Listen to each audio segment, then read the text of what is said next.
Hello.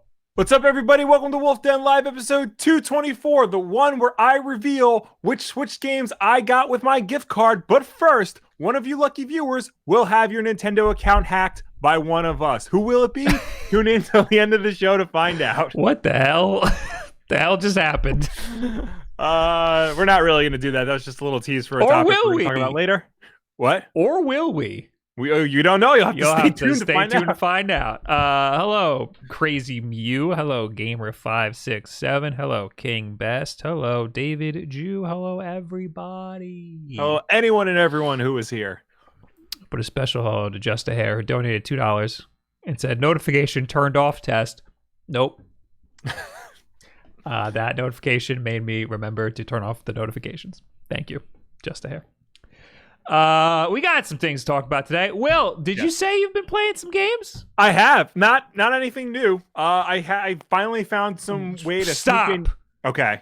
I know you've been playing Jedi Academy. Yes, I have been playing. No, Jedi Outcast. Oh, I'm sorry. I did not get Jedi Academy yet. It just said Jedi Knight when it came up on my screen. No, I found I was like I had somehow had some downtime, so I managed to sneak in some gaming, some video gaming. So I went back to Jedi Outcast, and then I had $25 gift card for the eShop, and I put up on Twitter, "Hey, what should I get?"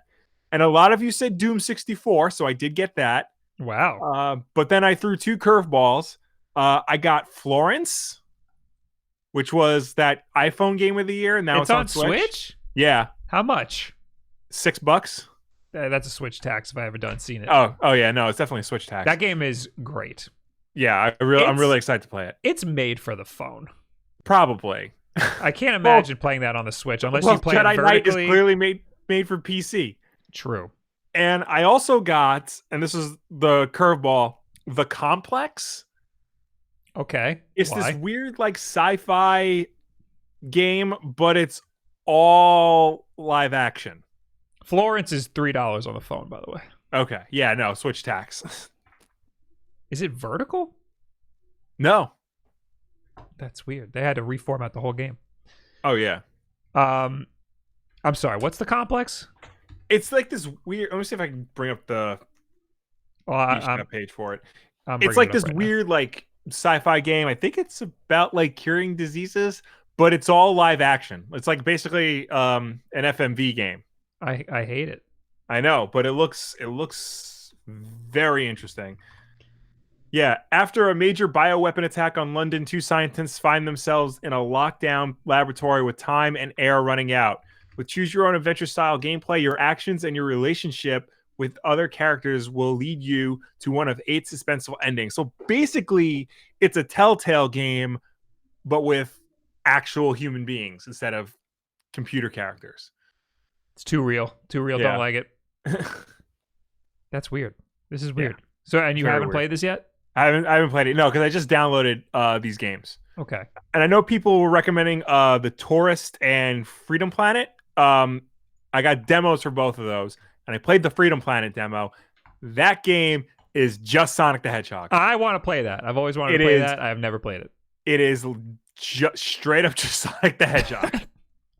And it started off as a fan game, and you can see it is very much a Sonic fan game. Isn't there more than one Freedom Planet, or is there just one? It's just one. Oh, okay.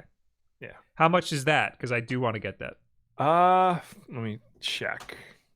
I think that was not that expensive. Because I do want to get that, because I do like my Sonic. Yeah.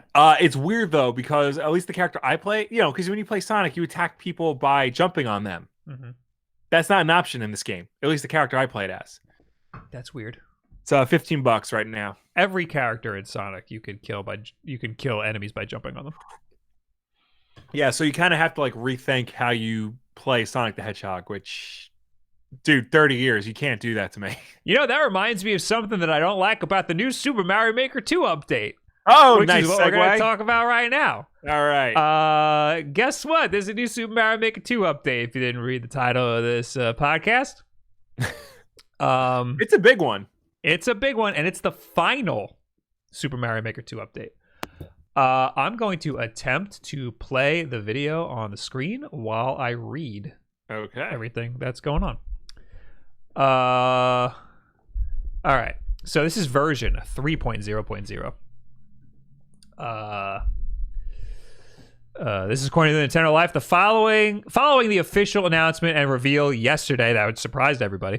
Nintendo has now released its final major update for Super Mario Maker 2. As previously noted, it adds a World Maker mode, allowing up to 40 courses to be linked together, all 7 Koopalings, and some additional power-ups based on both new and old Mario Brothers games. Apart from this, there also appears to be some fixes to make the overall experience a little more pleasant. Below are the full patch notes for version 3.0.0. I should note, nothing about multiplayer. I mean, I haven't actually looked at these patch notes, but I just know that there was nothing about multiplayer. General edit share to friends. Yep. Issues have been fixed to make for a more pleasant gaming experience. That's literally one of the patch notes right there at the bottom. That's so stupid. I haven't played multiplayer yet, but I have a feeling that they didn't really do anything to fix that. But anyway, did you see the trailer, Will? Yes. You don't have Mario Maker. I don't, but that doesn't mean I'm not interested in it. That doesn't mean I'm not following it because I have to. All right, but like the stuff they introduced in this is very exciting. They added a lot of stuff. Yeah. We got the biggest deal is the Super Mario Brothers 2 mushroom. Yeah. But that is only available in the original Super Mario Brothers playstyle. And it's interesting. It adds a lot of cool little mechanics because you jump on enemies' heads and it doesn't kill them. You have to then pick them up and throw them. Right. If you pick up a Goomba and throw it at another Goomba, it kind of like launches off of it. And then when it hits the ground, it'll fall. But if there's a row of Goombas and you throw one Goomba at the row, the Goomba will just go indefinitely until it reaches the floor. Right. So you can like chain together a bunch of kills. Oh, that's cool. What I don't like is that you can't just hit B or Y or X. You can't hit the run button to pick up an enemy once you're on top of them. You have to hit down and then hit the run button. Does that make sense? Yeah, but that's not how you do it in the game. Correct. I think the reason for that is because muscle memory makes you want to use that button to run. Yeah. So if there's a bunch of Goombas lined up, you can use them as a platform, you know? But you also want to be able to hit B and run on that platform. Right. So if you just hit B to pick up the Goomba, you won't be... It might mess you up if you're using the enemies as a platform. Yeah. I don't know if they had that much foresight, but it is really weird to have to down and B to pick stuff up instead of just hit the damn button. So it's not exactly like Super Mario Bros. 2. I saw someone online saying that it was some games analyst saying that there was definitely going to be a Super Mario Bros. 2 play style, because you know how in the play style drop down there's a space next to 3D World. Yeah. And we're always like, what's going to be there? There's going to be an update, blah, blah, blah. This guy was like, yeah, there was going to be a Super Mario Bros. 2 one, but they must have given up and just made it Mushroom instead. Maybe. It's possible. Yeah, because that's a different art style. There's different physics. That's a whole other can of worms. So I don't know, though, because we had just the power-up for Game Boy. We had the Super Mushroom. Oh, no, the Super Ball, which was... Yeah, which was the Game Boy play style.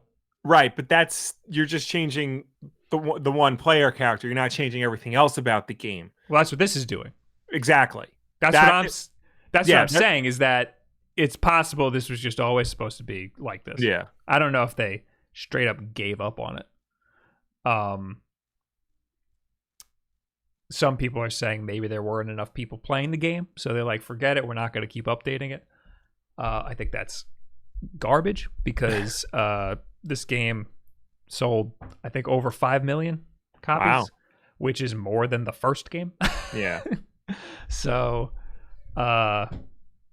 Yeah, people are like, some people are saying that they're surprised at the quick fall off of this game. Like, not a lot of people are playing it anymore since it launched.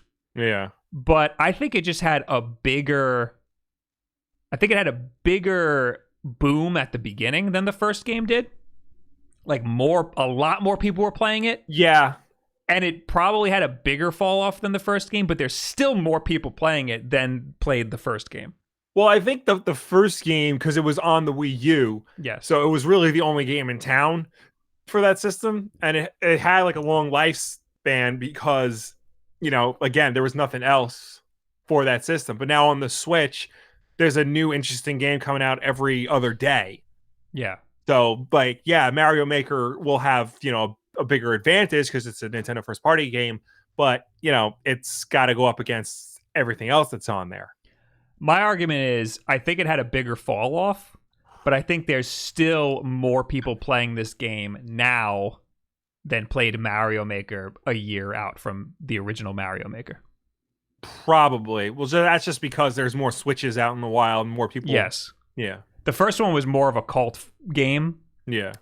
This one still has a cult following, but it had a bigger mainstream boom in the very beginning, which makes it feel like less people are playing it now.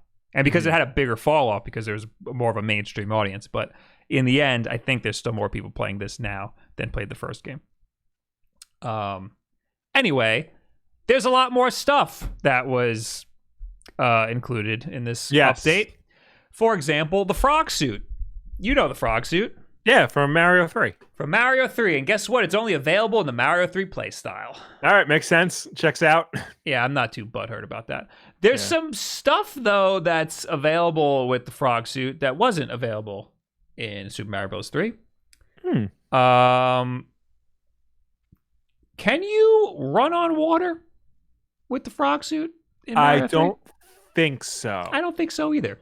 You pull a Sonic, you can run on water. Can you? I don't remember seeing that in the trailer. Yep, you can run on water. And what else? Oh, yeah, look at that. Look at him go. You can swim faster. I don't want to ever do that because I hate swimming in this game. What else? We also got the power balloon, which makes you fart and float. I don't remember this being in Super Mario World.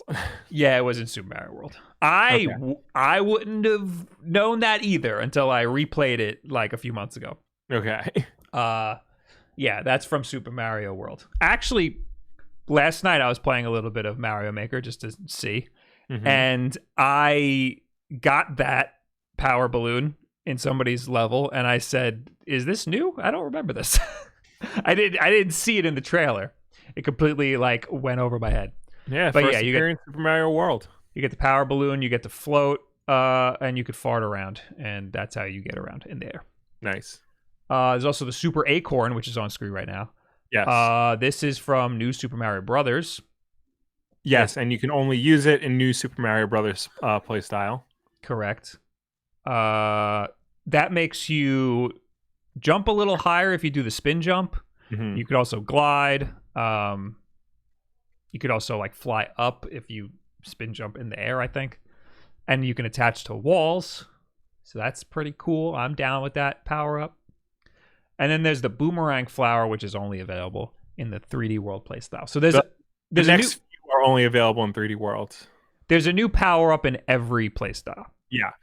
The 3D World. The Boomerang is the one that makes you look like a Koopa that throws the boomerang. The Boomerang Koopa, yeah. Yeah.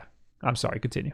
Well, I was going to say, because in 3D World, they get the Boomerang Flower, the Cannon Box, the Propeller Box, the Goomba Mask, the Bullet Bill Mask, and the Red POW Block. Correct.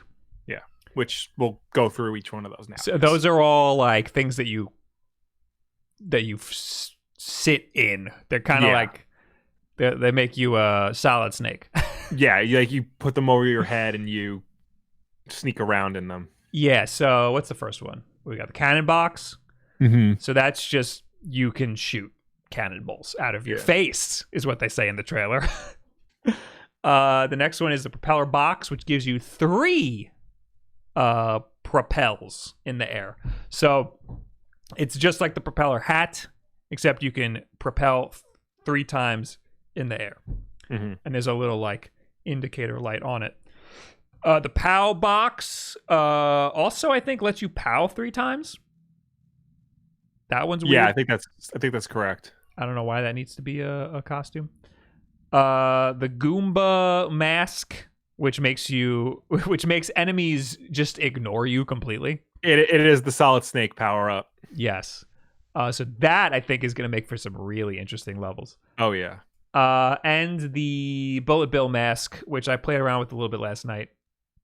That basically turns the game into a little bit of a side-scrolling, like, you know, I don't want to say shooter.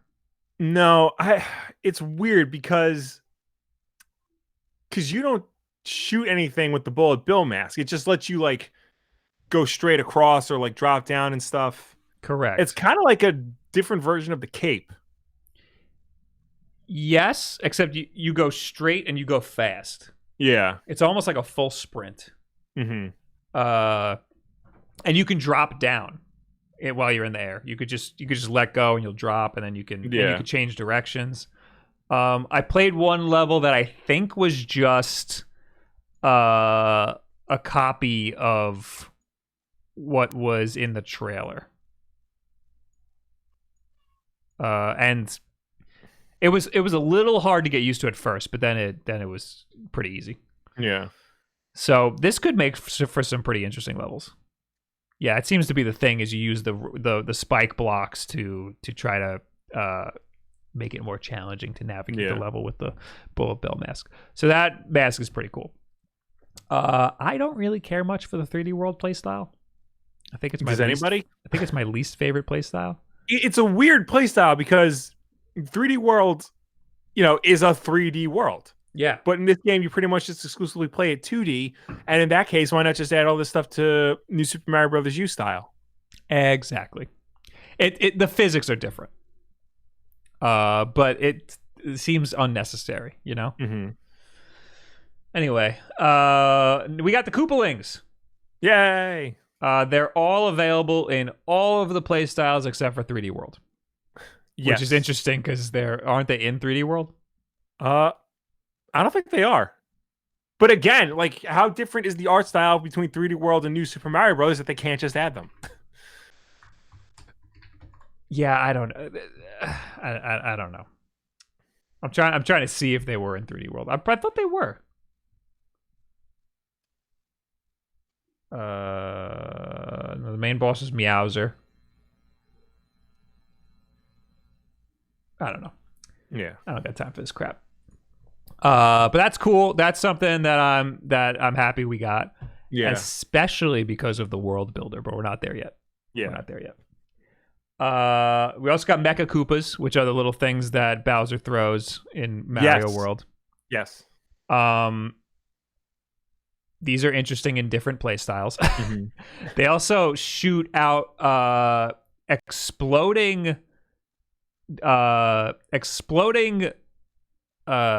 bullet. They're not bullet bills. They shoot out exploding heat-seeking bullets. Mm-hmm. Which haven't been in the game before. They also can shoot out lasers out of their face. Yeah, that I saw. So that's another interesting difference. I thought they explode when you throw them, but they don't in the game. No. And those are available in every playstyle except 3D World. Yeah. There's also the Cursed Key, which is only available in the Mario 1 playstyle because that's a Super Mario Bros. 2 thing. Yeah. So that goes along with that power-up. I'm surprised they added that to it, but I think because you can get keys in the game already, and I think this adds like nice variety to that aspect of the game. Yeah, it's cool that now if you pick up a key, you might get attacked by the giant face mask thing. Yeah. That's pretty cool. It'd be cool if you could change the enemy that comes out when you grab a key. True, but I mean, that mask is synonymous with getting a key and being chased by it. Right. There's also now available in 3D World playstyle the on-off trampoline. It's just a trampoline that you can turn on and off with a switch. And the dotted line block, which I don't even remember at all. What is the dotted line block? I can picture it in my head, and then I lose it. Do you know what it does? No. It's not even in the trailer. They don't. Oh, there's the cursed key. They don't even care about it. Yeah. But anyway, the biggest deal. Oh, dotted line block has been newly added to the new Super Mario Bros. 3D World playstyle. It has been available in all other game styles since version 1. Oh, is that like it's an empty boxes, and you hit the on switch and then they appear? I don't think so. Oh, let's ask the Super Mario Wiki. Were they not available? Yeah, no, that's what it is. Dotted line blocks. Transparent objects found in several Mario games, such as Super Mario World. They represent that they can be solid when a switch is triggered, rather than blocks appearing from nothing. That's weird because in this table it says that they're not available in any playstyle except for 3D World. Well, but they are available in every playstyle now. Well, I think because they added the correction, they've been newly added to 3D World in this update. Yeah. New course parts. Each course part of the following games. Okay. Anyway, that seems like a mistake to me. The biggest deal is the World Maker, Will. Yes. Or, I mean, it might have been the Super Mario Brothers 2 power-up, but it's also the World Maker. Well, it's not the Super Mario Brothers 2 one, because if they wanted that to be a big deal, they would have just added characters from Doki Doki Panic. Because I don't know if you know this, Bob. Mm-hmm. Tell me. But Super Mario Brothers 2 is really a Japanese game called Metal Gear Solid. I knew we were getting the whole bait and switch. I'm predictable and stir crazy. Anyway, we got a World Maker. I played around with it last night. It's really cool. I think it changes the game a lot and is going to give people who didn't want to make levels more of a reason to play this game. Yeah. Anyway, you can now select World Maker and World Bot from the main menu. So you know how the UI is still confusing as hell, and it just got worse by having this update. But you know how there's the course bot, which is how you organize your levels, the ones that you built. Yeah. Now there's the World Bot, so you can organize the world that you've built. Gotcha. In World Maker, you can create your own super worlds. That's what they're calling your games, basically. You can set up to 8 worlds and 40 courses in one super world. It's a little confusing to call it super worlds. Yeah. It's really, you're really calling it games. Yeah.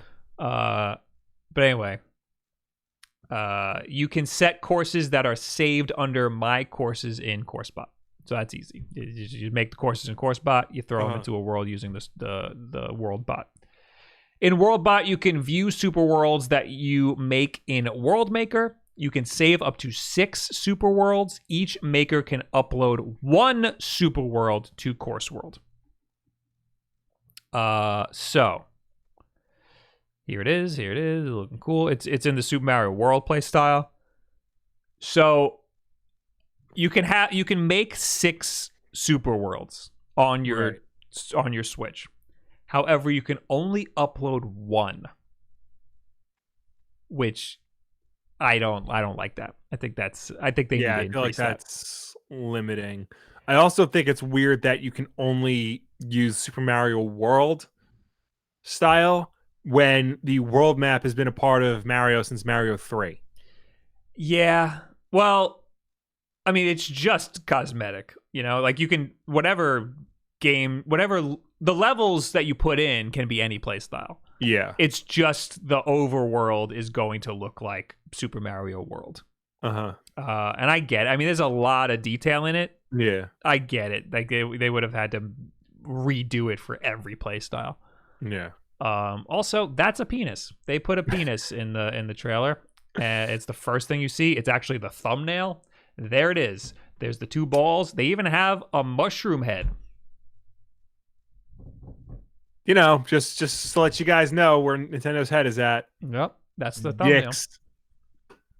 So I think this makes it more like a regular Mario game. The only problem is there needs to be some curation, and there is like you get randomly like, so the way it works is there's like a you go to the area where the super worlds are, and you're in like a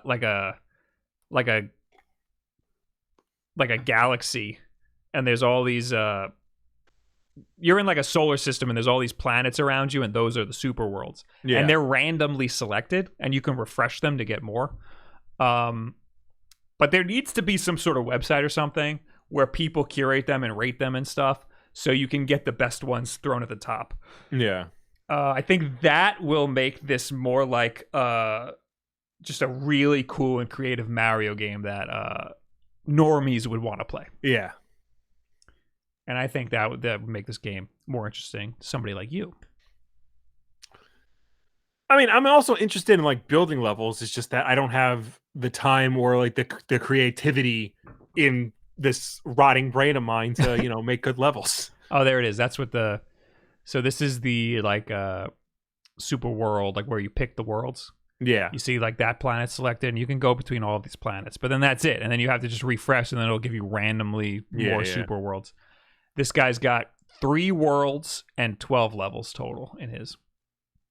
The second it was available last night, there were a bunch of super worlds. Oh, yeah. So people were just taking their levels and just dumping them in.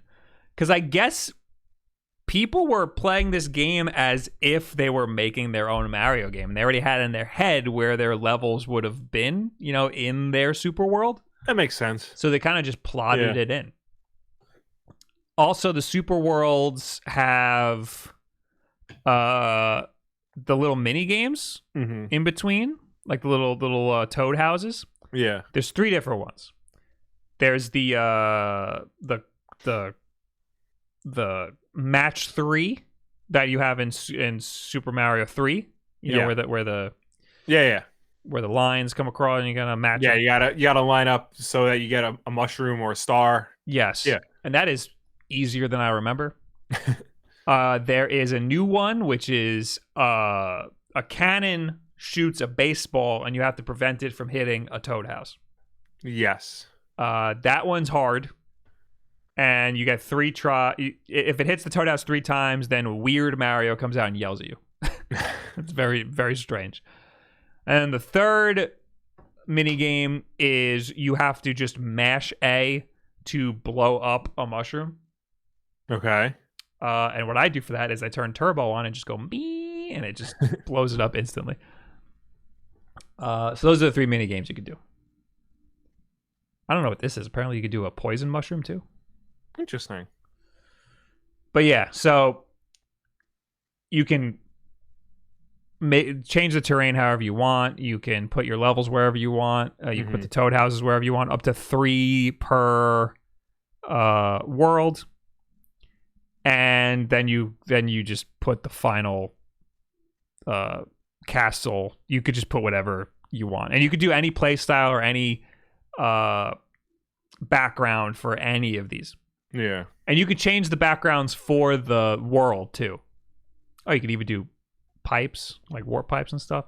So you could potentially have like a level that just beelines it to the end. It's fascinating that they would add this, because this seems like something that would necessitate Mario Maker 3. Like, this sounds like sequel stuff. Yeah, this is a huge deal. Yeah. I mean, everything they added was huge, and I think the world map, is like the biggest of them all. And this is all like stuff that they could have easily have waited for Mario Maker 3, but they didn't, which makes me wonder what the hell is Mario Maker 3 going to be if that game comes out. Mario Maker 3D. A lot of people are saying like Duke that Nukem. That's what everyone was thinking. Well, yes. And just like Duke Nukem, people will only remember the 3D one. Yes. A lot of people were saying that there's not going to be a Super Mario Maker 3 because this game didn't sell well, and those people are stupid dumb heads. There probably won't be a Mario Maker 3 on the Switch.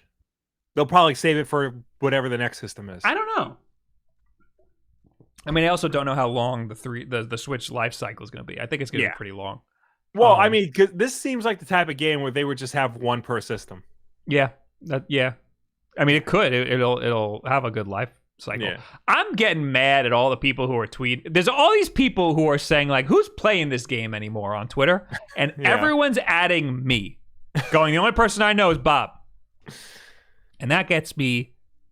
That really burns my britches. Yeah. Really gets my panties in a bunch. Because there are so many people playing this game. Well, I think it's fairly safe to say that you are the Mario Maker cheerleader. Like, you are probably the biggest Mario Maker supporter possibly. Thank you so much, Will. Thank you so much. I mean, I want to be that guy. Yeah. But unfortunately, what comes with that is people being like, this game's dead. The only person playing it is Bob. And I didn't expect that, you know? Right. But anyway, if you go on Twitch, there's plenty of people playing this game. It's got a long lifespan. There's a lot to play in it. I don't see how people could get bored of it as quickly as some have, because it's freaking endless. There's so much creativity in it. There's always a new something happening. The multiplayer needs some fixing though. Multiplayer is my favorite part, and it's also the most broken part. Yeah. Something else I wanted to say about the World Maker. Oh, another controversy on the Super Mario Maker subreddit. That's right, there's a subreddit. Of course there is. So you get 30 lives per Super World. Yes. If you lose all of those lives, you just go back to the start of wherever level you've been playing. So you just lose the checkpoint is all that happens. Right. People were comparing it to like Mega Man. Mm-hmm. It's not like when you lose all of your lives in, say, Mario 3, where you go to the beginning of the world. They probably should have done that. Basically, lives are completely arbitrary in this mode. All they do is just get rid of the checkpoint. And then I think you start with another 30 lives. So, yeah, lives don't really matter that much. I think this is a really cool mode for more casual players. Especially because the little bit I was playing last night, the first couple of worlds in people's super worlds, they purposely made them easier. Right. So, you know, the difficulty curve, if you get a good world, the difficulty curve is intriguing for a lot of people. It's not like regular Super Mario Maker where you get a random level and it's just luck of the draw. It could be super hard, you know? Yeah. And that could be discouraging for people. Anyway, what else we got? We got Course World. Super Worlds have been added. You can play Super Worlds uploaded from makers around the globe. If a maker uploads a Super World, it will be displayed in the overview section of their maker profile. That's how I was finding some. People would give me their maker ID, and I would find their Super World from there, because everybody can only have one. Right. Added a list of Super Worlds a maker has played. Oh, I read that already. Added a friends list to Leaderboards. Friends who have allowed shared to... Oh, that's something people were asking for. So now you can see the leaderboards of just your friends. In Leaderboards, the order of the list of makers you're following has been changed to display whoever uploaded a course most recently first. That's pretty cool. It's kind of like a feed.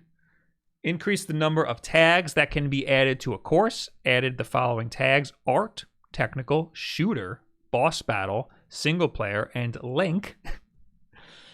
That's good, because I'm going to get rid of all the boss battle ones, because nobody knows how to make a freaking boss battle in this game. Courses that are tagged with single player will not be selected in network play. Yay! Because the game also doesn't know how to determine what's good for multiplayer. I get a lot of garbage levels in multiplayer. You can now download courses that you posted to My Courses in CourseBot. Okay, whatever that means. Added a list of friends' times to everyone's times in Ninja speedruns. We did not get a new Ninja speedrun, which I'm a little mad about. Mm-hmm. Friends who have allowed shared to friends list and options will be displayed here. Added gear that can be acquired in easy and normal modes to endless challenge. If the conditions for earning this gear have been met in version 2 or earlier, it will be acquired when updating to okay. Added share to my friend. Okay, whatever. That's basically everything. Okay. So again, I think if you haven't played Mario Maker, now is a very good time to get it. It's still full price, which is unfortunate. Well, every Nintendo first-party game will be full price forever. Do you want mine? No. Okay, I want to give it away, but I don't know how to do it because I also don't know if I'm able to ship it right now. Is UPS open? The post office is open. All right, then I gotta go to it. Yeah. No, UPS and FedEx and everything's still open. Like, shipping companies are still open. Maybe I'll give it away on Twitch tomorrow. Okay. You know what? Here's what I'll do. I'm gonna make a Gleam link tonight, and I'll post it in the description when this goes archived tomorrow. I'll also tweet it on @thewolfden on Twitter, and I will be giving you the code on Twitch tomorrow, Thursday. There you go. And I'll have that going on until Sunday or something, because I'm gonna give my personal copy away because I want to buy it digitally. I'm sick of having a physical copy. Now I'm switching between this and Animal Crossing. It's getting annoying. Yeah. Having more than one physical game. So I'm going to give away my copy of Super Mario Maker 2. Link might be in the description if you're watching this not live. I never made a link. I actually can't put Gleam links. We'll figure it. Well, there'll be a link. If not this week, then next week. No, it's going to be Thursday to Sunday is when the contest is going on. UPS is open. I have to work still. Oh, do you work at UPS? You want to help me out? All right. Rona included. Yeah, if you get this, you got to wipe it down because I am in the epicenter right now. While you were reading the rest of the update notes, I did a little digging because I was curious myself. Okay. So Super Mario Maker, the first one, was the 7th best-selling game on the Wii U, with 4.01 million units sold. Total. Super Mario Maker 2 is the 12th best-selling game on the Switch. Wow. With 5.04 million sold. What's the 11th? Luigi's Mansion 3. Wow. Yeah. I thought that would have sold a lot more. Wow. So there you go. Who's still playing this game? Who bought this game? More people than bought the first game. Well, yeah. Yeah. No, this game's still alive and kicking. There's still a lot of great levels. The single player is good. I think it's just people aren't talking about it because like the novelty isn't there anymore. Like in the general consciousness. Yeah. Like when the first game came out, it's like, yo, you could create your own Mario levels? That's nuts. And now that everybody can do it, it's like, yeah, we know. Yeah. Yeah, the novelty's not there. It was a much bigger deal when the first game came out, and especially the second game is kind of just a copy of the first game. Yeah. I think once again the marketing kind of didn't show that this was also good for people who maybe don't want to make their own levels, maybe only want to play levels. Yeah. They kind of focused a lot on making levels, which is fine for those people who want to make levels, but I've only ever made one. The big gimmick of the game. I have almost 200 hours in the freaking game, and I made one level. That's it. Yeah. I also spent a really long time making that level, though. Also, I think it was kind of a mistake getting rid of the 100 Mario challenge and replacing it with an endless challenge, because endless makes it feel like there's nothing to strive towards. Whereas 100 Mario challenge, it's cool to beat it and then start over again. Because then you're like, oh, I did it, yay. But now having worlds, I think this is way better for people who don't want to make their own courses and just want to play other people's Mario games or play endless Mario games, endlessly different types of Mario games. Like you said, this is like sequel stuff, and this is something that is going to change the game a lot for people, as long as they could find the super worlds. That's going to be the hardest part. If this released at launch, I think it would have been different for a lot of people. Hopefully, people realize that it's a thing. Yeah. Somebody in the chat said, sign the copy. I will sign the copy if the winner wants me to sign it. Otherwise, I would just be ruining the game case. Make more levels, Bob. I want to make a world now because that's awesome. Yeah. You know, but it's going to take a lot of time. You could do 8 worlds in your super world. There's no way I'm going to do that. I was also saying I should do a theme because my first level that I made was You Killed My Son, where you kill a Koopa and then you have to fight the dad. And I think I want to make all of the levels themed like that. Just like the bleakest stuff. Yeah. Me and AJ were talking last night and we were saying how the first level should be a Koopa forcing you to kill your Yoshi. So then you have like revenge in the next level, which is the You Killed My Son level, and then you have to fight the rest of the family. Anyway, play Mario Maker. It's still full price, which is unfortunate, but it's a great game. You'll have a good time. Were you and AJ talking about that in between talking about how the Sam Raimi Spider-Man movies weren't good? He's very upset. I heard people were like messaging me saying like, "Hey, do you know that Bob and AJ were talking about this on stream last night?" I'm like, "Nope." We were going to be in for a surprise. We were actually talking about that before I knew what your video was on. I know. Listen, I saw some clips from the Sam Raimi Spider-Mans, and I was like, "Man, this is not holding up."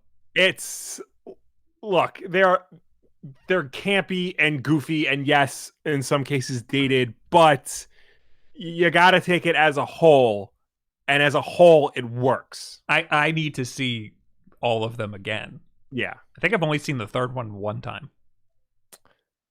That one's the roughest, but time has been kind to it. Okay. Hey, Will, how would you rank the Spider-Man movies?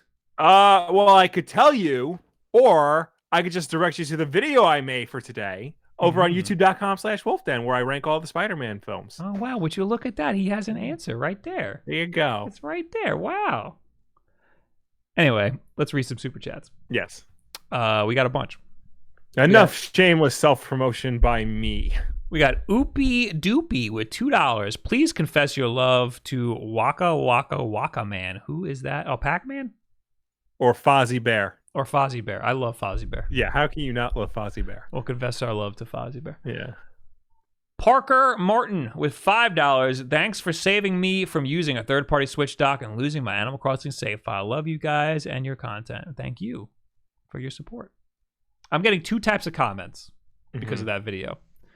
A lot of people are saying thank you for saving me and my Switch, and a lot of people are saying I've been using an Insignia dock for 3 years and nothing's ever happened to me. So you say in the video the Insignia dock seems to be the most popular one. Yeah, it seems to be fine, but also, I mean, you know, I know people who smoke, you know, like a pack a day, and they seem to be fine too. Doesn't mean you should do it. Demolition Man 5 with $5. I believe the Mario update is like this because all the other Mario games to be released, and this will get lost in the shuffle. Oh yeah, so supposedly there'll be some more Mario games, like 3D Worlds getting ported allegedly, and Galaxy and Sunshine. Yeah, we talked about that on a previous episode. Yeah, that's a good point. Especially like get it all out now. But why not? So those are all coming out because it's going to be the 35th anniversary of Super Mario Brothers. Right. And that anniversary is on my birthday. Yes. By the way. Is it the Japanese? Yes. Or the no, it has to be because we don't know when Super Mario Brothers was released in America. Correct. So why wouldn't they save a Mario Maker update for then? Well, so this is the last major update for Mario Maker. Yeah. Well, there could be some small updates. Yeah. Maybe like one power up or something. Yeah, like for the actual 35th anniversary you get to play as Gold Mario or something. Yeah, something stupid like that. Anyway, where are we? Mr. A Game with $3 Australian. Oi! I kind of wanted to get you on here, but I thought you'd be sleeping. Will we be seeing... I thought you were saying you. Will we be seeing a Super Bob world? I gotta have the time, man. I spent so long making that one level that I can't imagine making a whole world. But I might have to try, because it is very interesting to me. Yeah. Also, the video I made on that one level I made tanked. It did very poorly. So there's no incentive for me to make a whole super world, you know? Well, that's because nobody's playing Super Mario Maker, Bob. Nobody cares about Super Mario Apparently. Maker, Bob. Who still cares about Super Mario Maker, Bob? Apparently. Cole with $10. I'm usually a podcast listener, so I am not here to donate much. I am an avid listener and love you guys. Keep doing great things. Wolf Den Live is the best part of my week. Thank you, Cole. Thank you. Thank you for your support. Mecha Dragon 101 with $5. They should have also let us put collectible coins in each level of our world, like the star coins in Super Mario Bros. 3. Listen, there's already a lot that they added in a free update, you know? Can't you add like the 3 coins per level in Mario Maker? Like, because you know how there's like the 3 big coins you can get per level of like the new Super Mario Brothers games? Yes. They do have that in I think Mario Maker, right? He's saying in, you know, how in New Super Mario World there's the star coins? Yeah. That are like kind of like an added bonus. He's saying that. But you can also just add 50 coin, like a big 50 coin. Right. So why not just do that? It's a collectible coin. You can make your own super world, and instead of having the 3 star coins, you could just have 350 coins in each level. Well, because I know the star coins, like, those are separate. Like, those don't get added to your coin count. That's in a different counter, and if you collect all 3, that unlocks like an extra world or an extra level or something like that. That's what he wants. Yeah. Or she wants. Or they want. Don't gender assume. I did. I'm a terrible person. Yeah. So yeah, that's what they want, is a star coin that unlocks something later. But you could just make it a coin. Make it a 50 coin or something. That would be cool though if you could use coins to pay for stuff. All right, enough speculating. Daniel Nordlund with $5. Bob, now is your time to properly pronounce my last name. It's Nordlund. I actually said it right. Yeah. Nordlund, not Nordland. Have I said Nordland before? Probably. And hey, Daddy Will. Hey. Wink face. That's not a sex thing. You could actually call him a daddy. Yes. For me, it's a sex thing. If you call me daddy, it's a sex thing. Blake Lindsay with $5. Great job on the Spider-Man video, Will. Is Super Mario 2 also... No, Spider-Man. Spider-Man 2.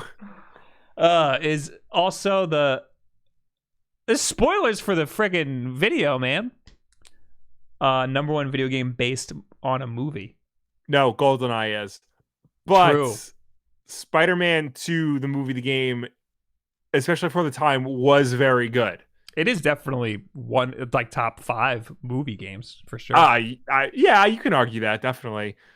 But yeah, no, the best movie game of all time is GoldenEye. There's no argument there.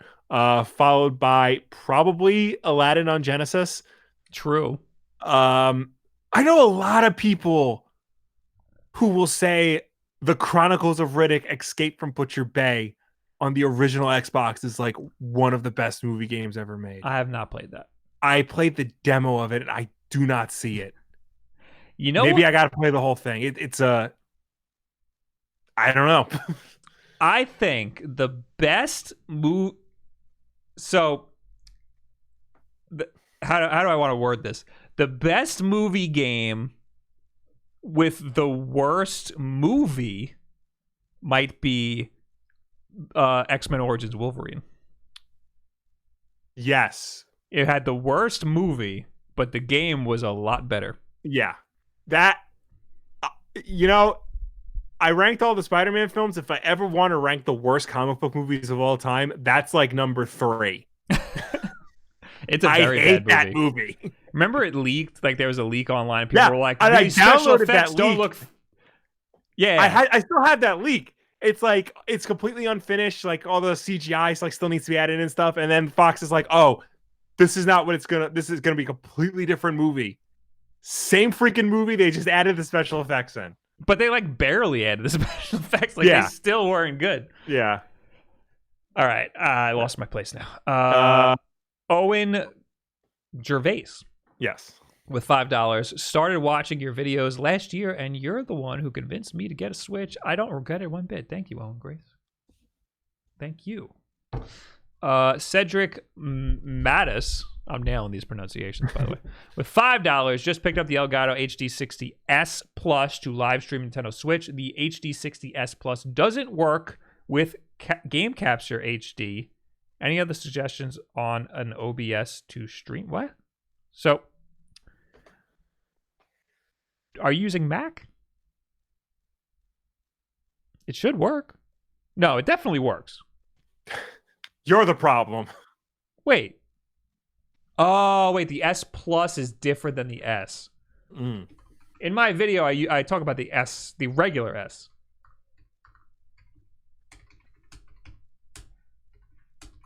I got nothing here. I don't even see the S Plus on Amazon right now. Amazon's all borked up. It depends on if you're using Mac or... I use OBS. I'm using OBS right now to stream. But I use Windows to stream because Mac is a problem. But yeah, try OBS. If you have Mac, good luck to you. You can basically only use the game capture software. But that sounds like an Elgato problem. You should talk to them. Also, if you have like a lower end CPU, that might also be a problem. Anyway, Super Saiyan with $10. Have I missed any new AAA games recently, or has it just been slow? What are the newest 2020 non-Switch games that are must-plays? Also, Will, how dare you put Spider-Man 1 above Far From Home? The Mysterio scene was, and then heart eyes emoji. I'm also mad at you, but I don't want to keep spoiling your video. I mean, the Mysterio scene was heart eyes emoji, but it took a long time to get going. Oh, Far From Home. I respect people's opinion on Far From Home. Yeah. I mean, Far look, From Home was not as good as Homecoming. Yeah, it's still good, and I still tell you, yes, go see Far From Home, but you know, it's at the lower end of the good spectrum. I don't know. It was so good. Yeah. All right. Missed any AAA games. Resident Evil 3. That's the big one. Final Fantasy 7. Call of Duty Warzone. Yeah. Doom Eternal. Somebody in the chat. Yeah, yeah. That's the Lewis big one Roach. I still want to get. That's really it. Yeah. Nothing else.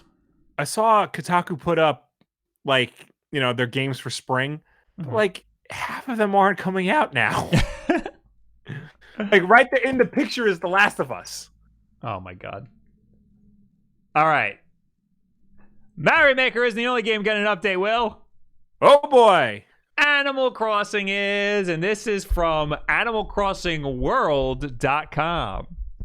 Your number one source for Animal Crossing news. Animal Crossing New Horizons is getting an April update, release date and time. Tomorrow. What, right? Yeah, tomorrow is the update. Yes. The highly anticipated April update for Animal Crossing New Horizons with Nature Day and more is finally here. Learn everything we know about exactly when the update will be available for download and the Nature Day event will start. I will note that the Mario Maker update was supposed to happen today, but it happened last night. Sometime around midnight. So if you wait till midnight, you'll be able to update your Animal Crossing.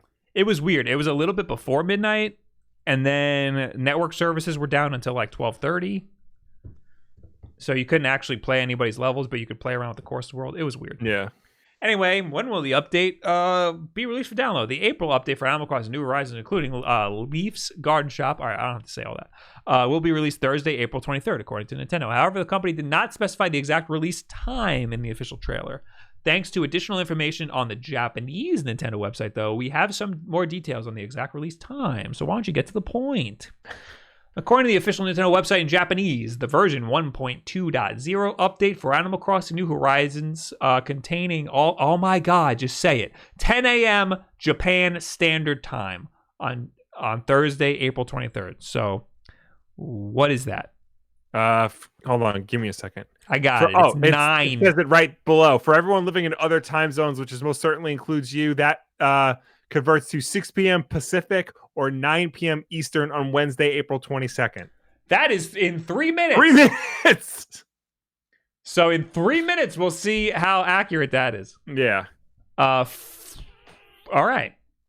That's a weird thing about Nintendo never says exactly when these things are going to happen. Yeah. There's been times where games would release like hours early or hours late. I think Mario Kart Deluxe on the Switch released like in the middle of the day that it was supposed to release. Yeah. So yeah, in 3 minutes we'll be able to. In 2 minutes now we'll be able to see if there's an update on Animal Crossing. However, we don't know for sure whether the update will be released for all regions at the same time. Well, we'll find out in 2 minutes. What does this update have? Just tell me what the update is. How to download it. I don't care. We don't know how to download it. When does the Nature Day or Earth Day event start? What is this Nature Day even? Probably like their version of Bunny Day. I should have read this article before I just saw pictures and I was like, good, I need pictures. I'm just looking up an update. Well, did you know this update comes with penises? There's penises in this update. There's penises in every update. No. Oh, yeah. Well, actually, the Mario Maker one had a penis, too. Yeah. This is from The Verge now. As this update goes live, both characters will regularly show up on Player's Island hawking their wares. Okay, so the last update was the Bunny Day update. Mm-hmm. We got that garbage bunny that nobody liked. In this one, we got Leaf, where you can travel to their garden shop where he sells things like flower seeds and shrubs.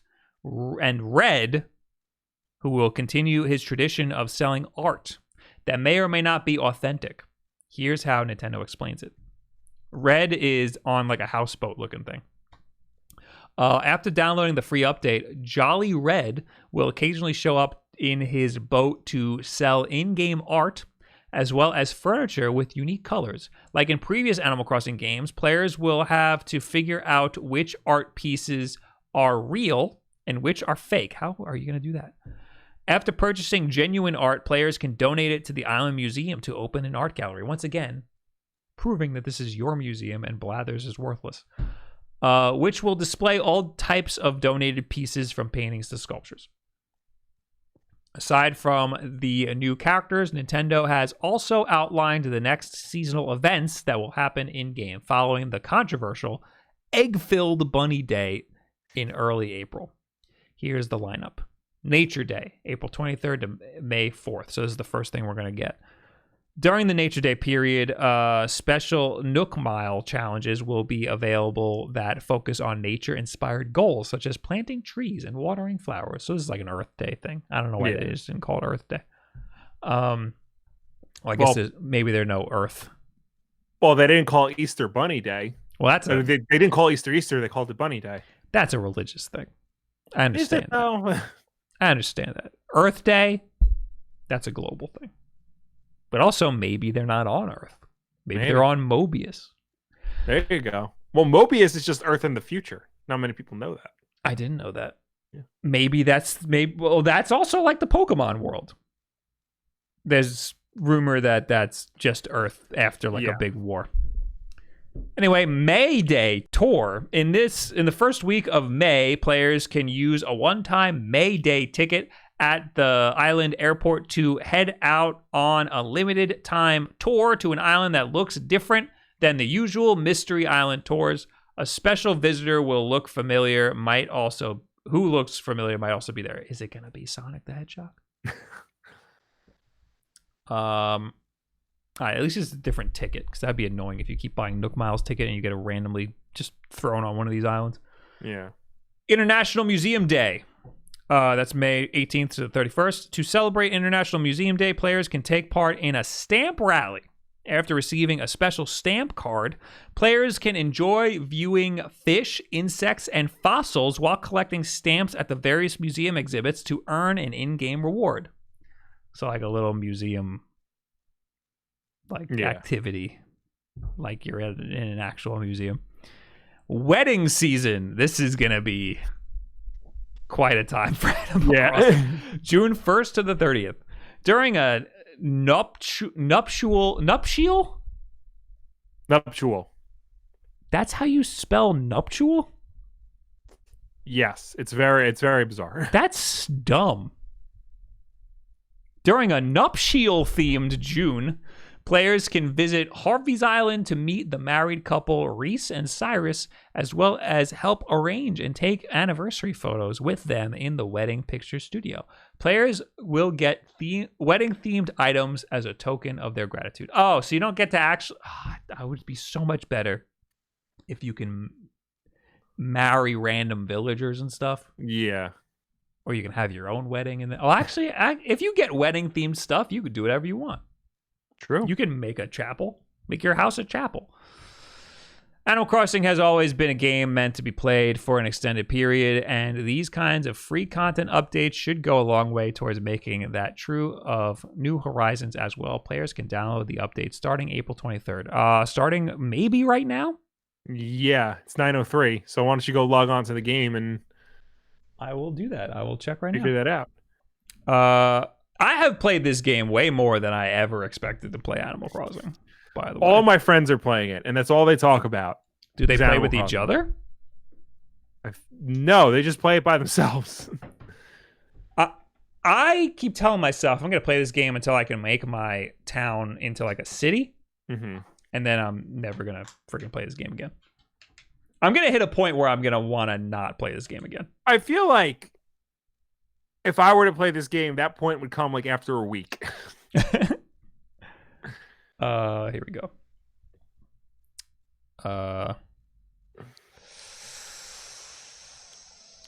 Software update via internet. Let's see. Downloading. Okay. All right. I'm not going to play around with the update. There's too much stuff in it. Let me see if I can pull something up here. So yeah, I guess download your Animal Crossing update right now.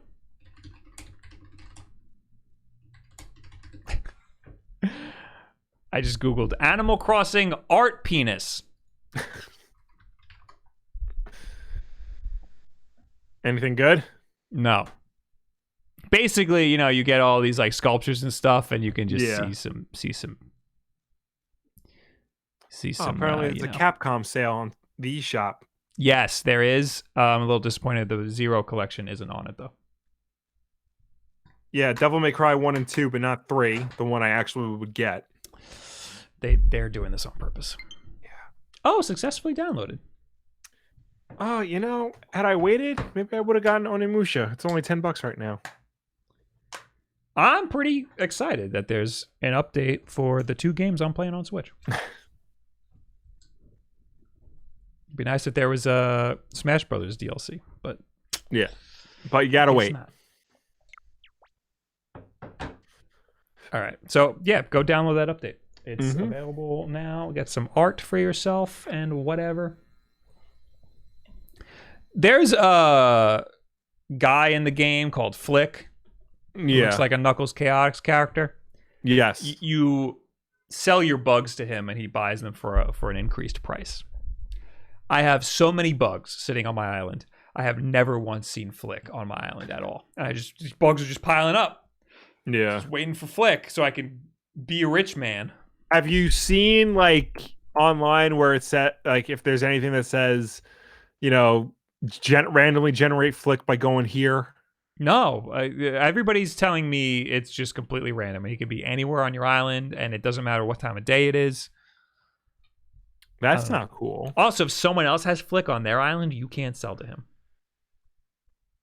That's very not cool. It's very stupid. Anyway, that's not all for the Animal Crossing. Oh, no? No. Animal Crossing, it had the best month of digital sales out of any console game ever. Wow. Yeah, because of the circumstances. So we got Super Data over here with some worldwide digital game sales, which is something that we normally never see. Nobody ever reports on their digital sales. Correct. So in March, top grossing titles by category. Number 1 for console was Animal Crossing New Horizons. Number 2 was FIFA 20. Number 3 was MLB The Show 20. Number 4 was Doom Eternal. Number 5 was Modern Warfare. Number 6 was NBA. I'm not reading all these. Number 7 was Grand Theft Auto. You cut off right before, like, still. Yeah, Grand Theft Auto is still top. It's not on the PC chart. That's interesting. Half-Life Alyx is only 8. Well, Half-Life Alyx requires VR. Yeah. So that I can see. Still, though. That was like the biggest PC deal. Right, but how many people actually have a VR headset and like a PC that can run a VR headset properly? Also, Doom Eternal is number 5 on PC and it was number 4 on console.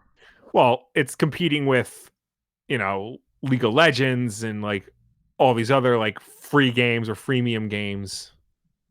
That's true. They're free. I forgot about that. Dungeon Fighter Online. I've never heard of that. That's number 1 on PC. That must be a free game. Yeah. I'm also surprised World of Tanks is in the top 10. I'm not. World of Tanks is huge. I did not know that was a big game. Mm-hmm. They always have a huge booth at these gaming conventions. But I just thought they were like, just threw a lot of money in marketing. Anyway. So yeah, Animal Crossing New Horizons sold more digital units in a single month. 5 million digitally. That's how many Mario makers in total. Yeah. 5 million in a single month than any console game in history. The Nintendo published title broke the console record for monthly digital game sales previously held by Call of Duty Black Ops 3. Wow. Animal Crossing New Horizons also roughly matched the first month digital sales of Super Smash Bros. Ultimate and Pokemon Sword and Shield put together. Also of note, Super Smash Bros. Ultimate was like the best-selling game of the year. And it came out in December. Yeah, it came out the last month of the year. Yeah. The game's combination of social features and a relaxing setting likely appealed to individuals stuck at home. Closures of brick-and-mortar stores also meant that a higher share of consumers purchased the game digitally compared to past Switch titles. So I pulled up that list of best-selling Switch games. Pulled it because that was the same list that the Mario Maker data was on. Animal Crossing New Horizon is the 9th best-selling game on the Switch. Wow. With 8.32 million sold total. That's physical and digital. Yeah. Yeah. I think this is crazy because when you think Nintendo and like Nintendo's IPs, you don't typically think of Animal Crossing. No, I mean, but granted, now, the top 10 is Mario, Zelda, and Pokemon, and Splatoon 2. I think that now Animal Crossing is going to be up there with Mario and Zelda and Pokemon. Like when you think Nintendo, you're going to think Animal Crossing. Mm-hmm. I think this game's going to beat a lot of Marios and Zeldas. Yeah. I don't know if it'll be Breath of the Wild in total sales. What is Breath of the Wild on that list? 4. It might beat that. Breath of the Wild has 16.34 million units sold. I think it might beat that. I don't know if it'll Breath of the Wild 2 might beat Animal Crossing, but yeah, I don't know. I think now when you think Nintendo, you're gonna Animal Crossing is gonna be up there with the big fat IPs. That's cool. That's really cool. Mm-hmm. Another reason is because Animal Crossing. Well, it wasn't on the Wii at all, right? It wasn't on the Wii U. It wasn't on the regular Wii. No, it was. It was. What was the game on the Wii? Wasn't that City Folk? That was the one I remember because that was the big thing. Was this we're gonna have voice chat, but it wasn't like a headset. It was a speaker that you had to plug into the Wii, and you talked into the speaker. I gotta find a picture of that. There it is. I don't remember this at all. That's Animal weird. Crossing City Folk. That's fucking weird. Or as it's known in Europe and Oceania, Animal Crossing, let's go to the city. I only ever saw the hype around New Leaf. Like a lot of casuals were playing New Leaf when that game came out. I think that was like the breakthrough game because there was the original, then Wild World on the DS, then City Folk on the Wii, then New Leaf on the 3DS, and now New Horizons.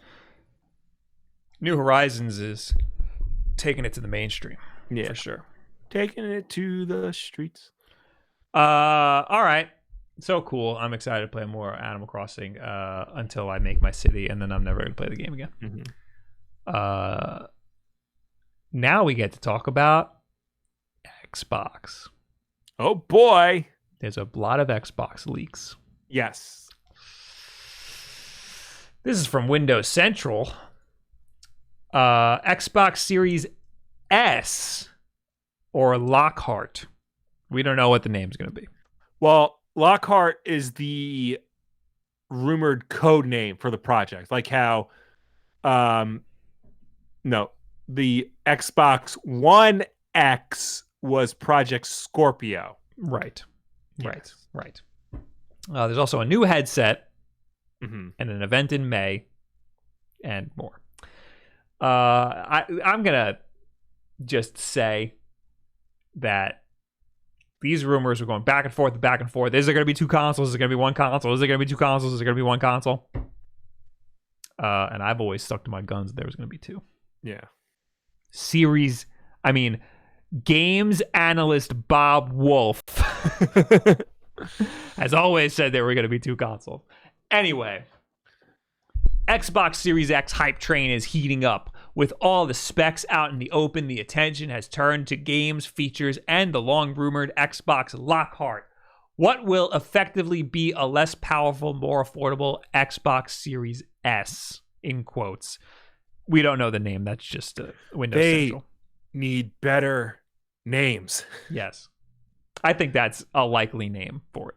Yeah, it's still a bad name. Because it's an Xbox One S. It is a bad name. There are tons of rumors about upcoming events, game reveals, and beyond, so I thought I'd round up what's out there, what we know, and sprinkle in some good old-fashioned speculation for good measure. Why don't we?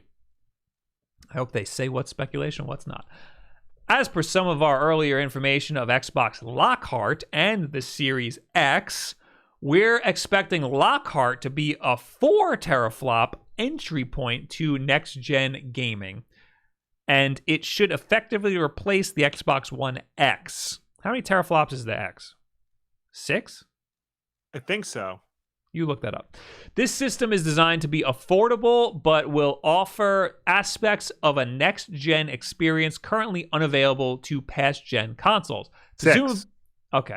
Presumably in the form of NVMe loading speeds and perhaps some limited ray tracing. We have no idea about the capabilities of Lockhart outside that magical 4 teraflop GPU number, which came alongside more of our detailed Xbox Series X info that turned out to be accurate. I'm sick of hearing about teraflops, man.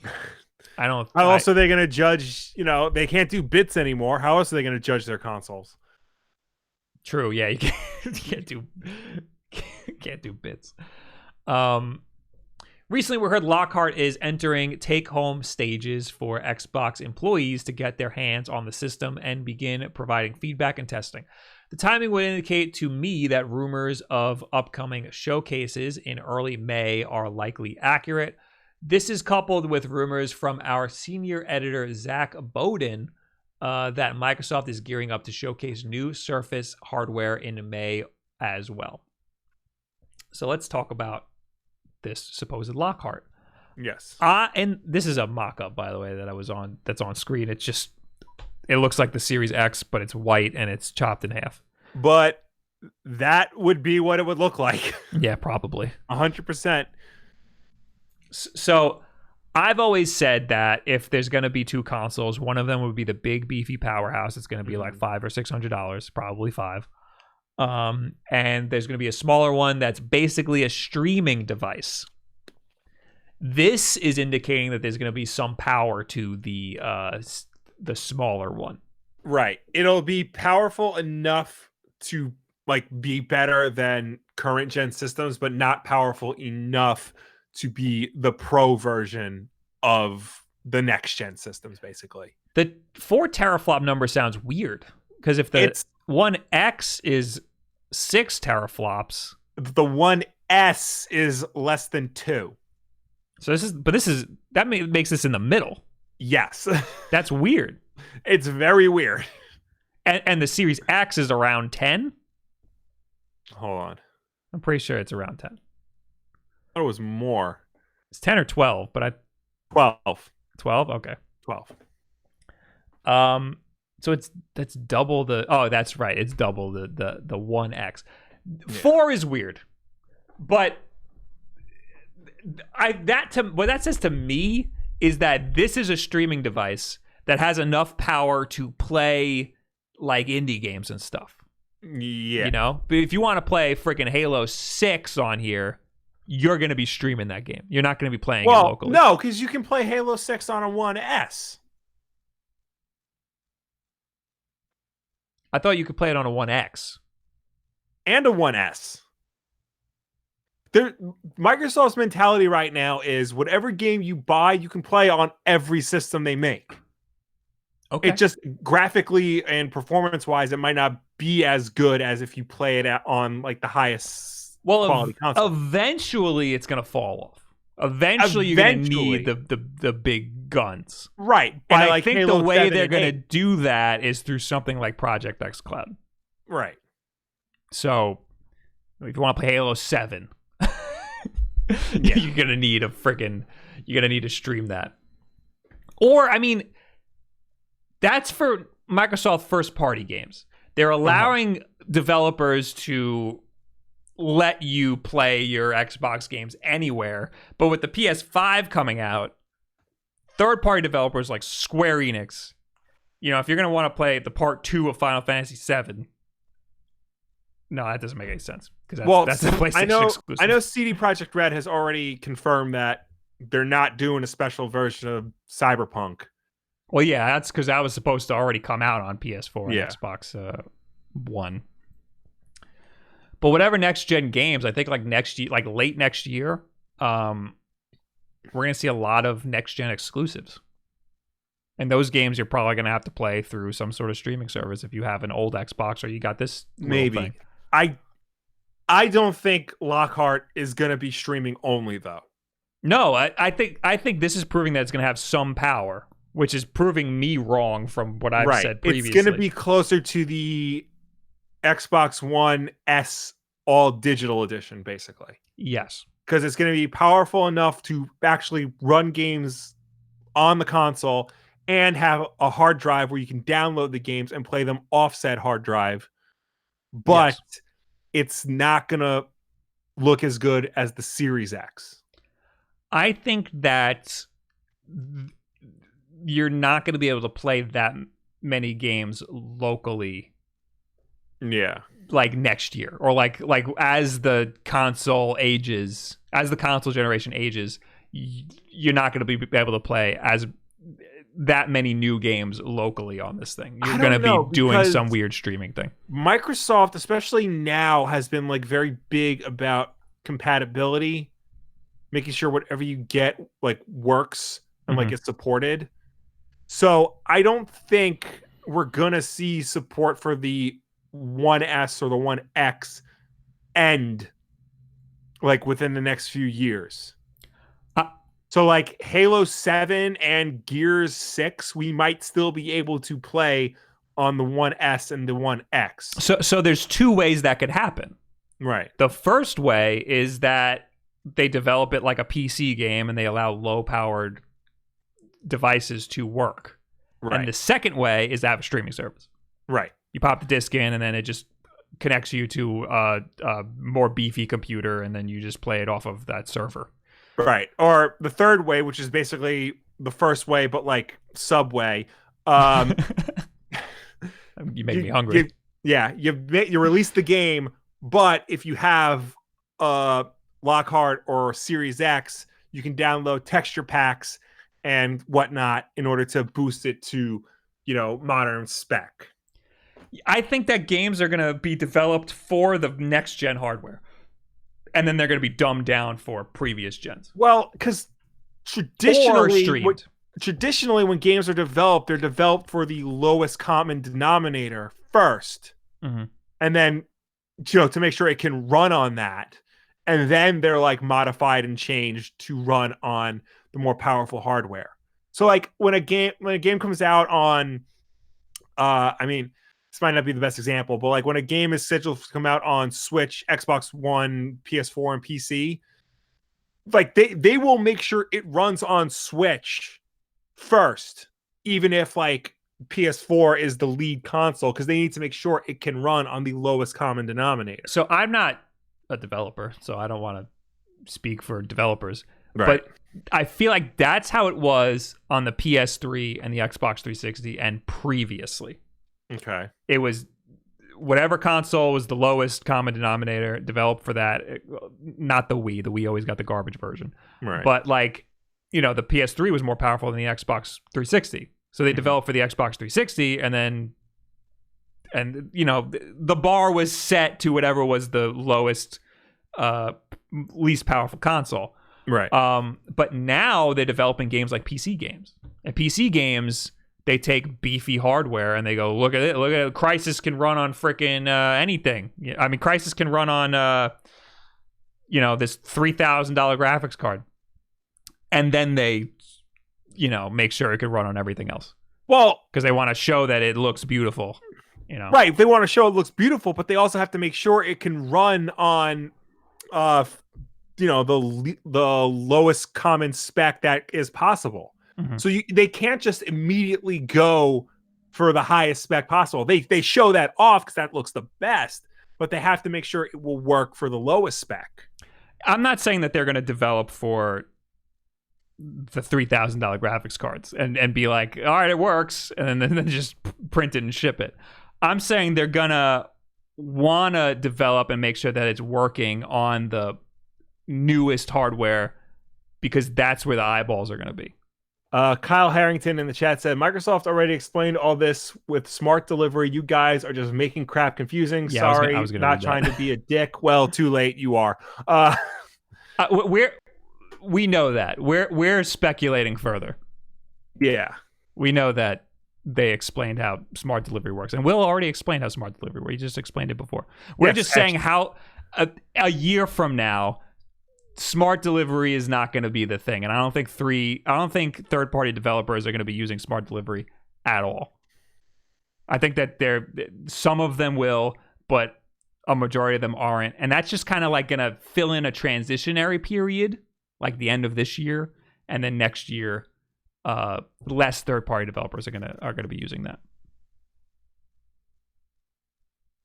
But anyway, I think that Lockhart is something's going on with streaming. Something's going on with xCloud. I think Lockhart is gonna be that. It's gonna be primarily a streaming situation. I'm sticking to that. I think Lockhart is going to be just basically the next gen version of the 1S all digital edition. Hopefully, it will have a shorter name. Yes, I really hope they change these names. Speaking of Microsoft encountered a problem on my computer. I don't know what that means. Oh boy. We're going to continue. There's a new wireless headset. I don't really care about this. Well, it is interesting. You read it then. You tell me why it's interesting. In addition to Lockhart potentially moving out of the lab into the homes of internal Microsoft testers, we've heard Team Xbox is building a replacement for its 2014 Xbox stereo headset. If our sourcing on this is accurate, the new headset will be fully wireless, compatible with Xbox PC and mobile devices, presumably via separate Bluetooth and Xbox wireless signals.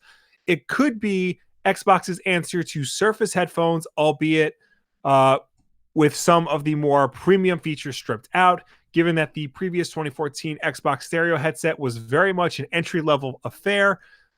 This may also be designed with entry-level users in mind, allowing for third parties to target the more premium end with the likes of the SteelSeries Arctis 9X and the Astro A50. It could also go the other way entirely, offering something at the premium end as an aspirational product similar to the rest of the Surface product line. I say it's interesting, two reasons. One, I hate the way wireless headphones for consoles are set up this generation. Mm-hmm. It should just be Bluetooth headphone, pair it to the system, that's it.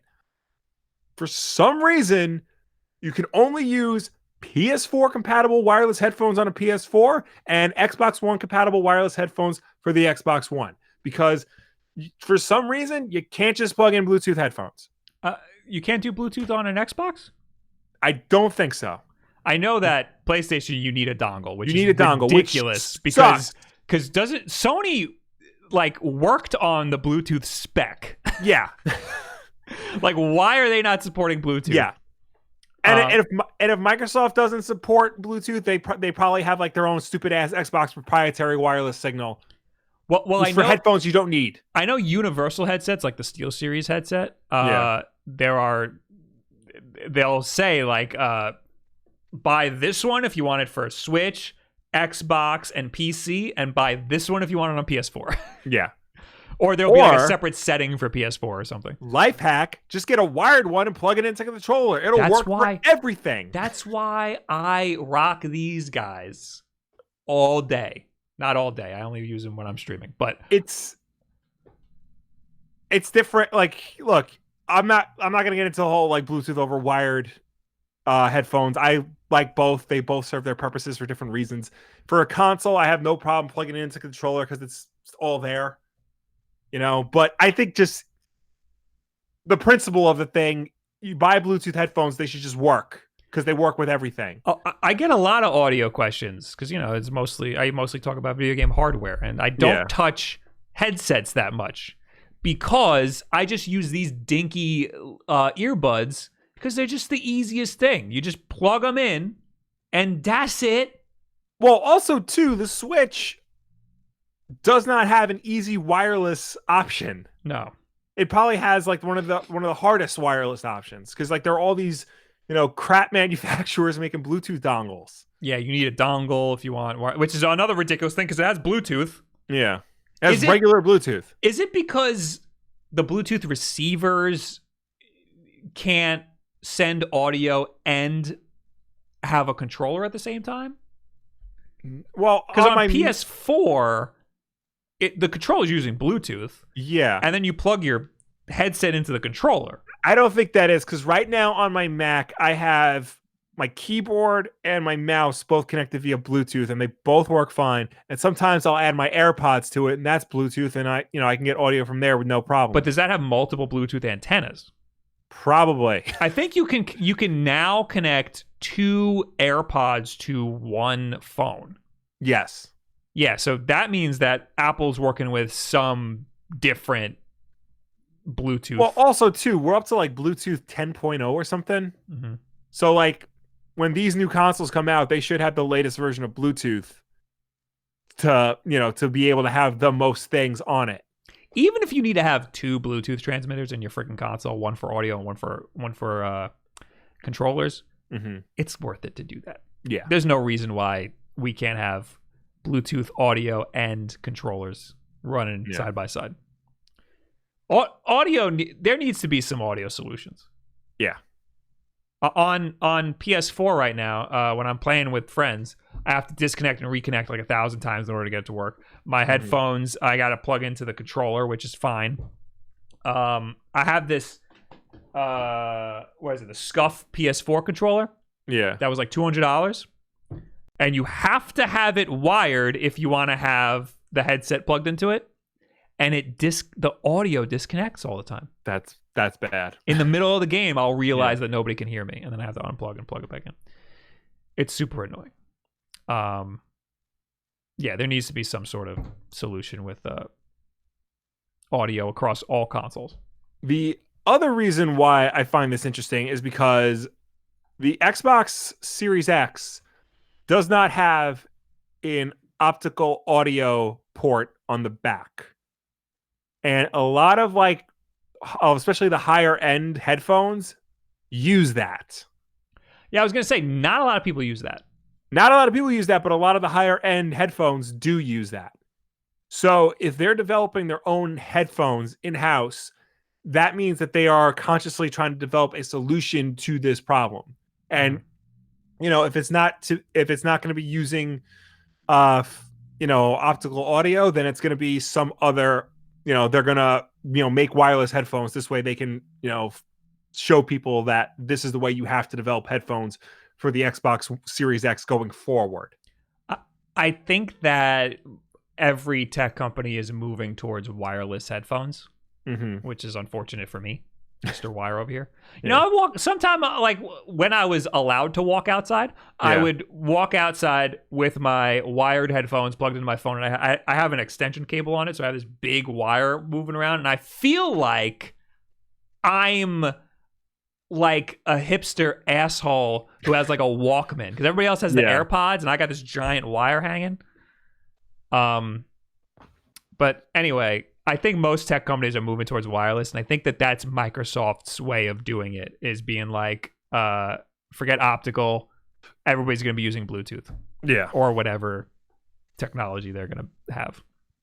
I just hope that there's a freaking headphone jack in the controller. Yeah. Oh, I'm sure that's there's the simplest. That's like standard now. I know the DualSense PS5 controller will have a headphone jack, and I'm pretty sure the Series X one will have one as well. Let's see. Yep. Wait. Yep. Right there. It's got it. What did you do? I pulled up a picture, and you could see it on the bottom. Okay. This is not a clickable. Oh, I'm downloading the picture. I did not want to do that. Because after we talked about the DualSense, like we talked about on the podcast, and the next day somebody from Sony confirmed it was going to have a headphone jack. Good. Yeah. That's the way to do it. I think Nintendo dropped the ball by not doing that. Nintendo dropped a lot of balls, though. Nintendo's dropping a lot of balls. They got penises in Animal Crossing now. Last thing on here that we'll plow through is, what about Microsoft Xbox events in the spring? I think that this is irrelevant because there's probably not going to be an event. It'll be digital. Yeah, that's what they mean. It'll be digital, if anything. It might not even happen. Yeah. Whether Xbox Lockhart will break cover in May is unknown, but based on its imminent take-home status and the oddly coincidental and wholly separately sourced timing of the Surface, rumors suggest an early May reveal may be on the money. With E3 2020 canceled, Microsoft perhaps has a bit more leeway in terms of what it can do with regard to marketing and its upcoming events, spreading them across a wider range of dates. A couple of Xbox YouTubers with good track records for accurate information have suggested a May event as well to coincide with the previously announced digital showcases Microsoft mentioned would replace its E3 showing in June. This year has just doesn't exist in my mind. It's been a year. June is right after May. Yep. And that's when E3 would have been. So, yeah. Okay. We've heard Microsoft may also be gearing up to show off a few upcoming games as part of its May press releases. Long-standing rumors of a Fable reboot under Playground Games make for an obvious candidate, but we've also barely seen anything from Halo Infinite, which is supposedly launching later this year, presuming work-from-home delays are avoided.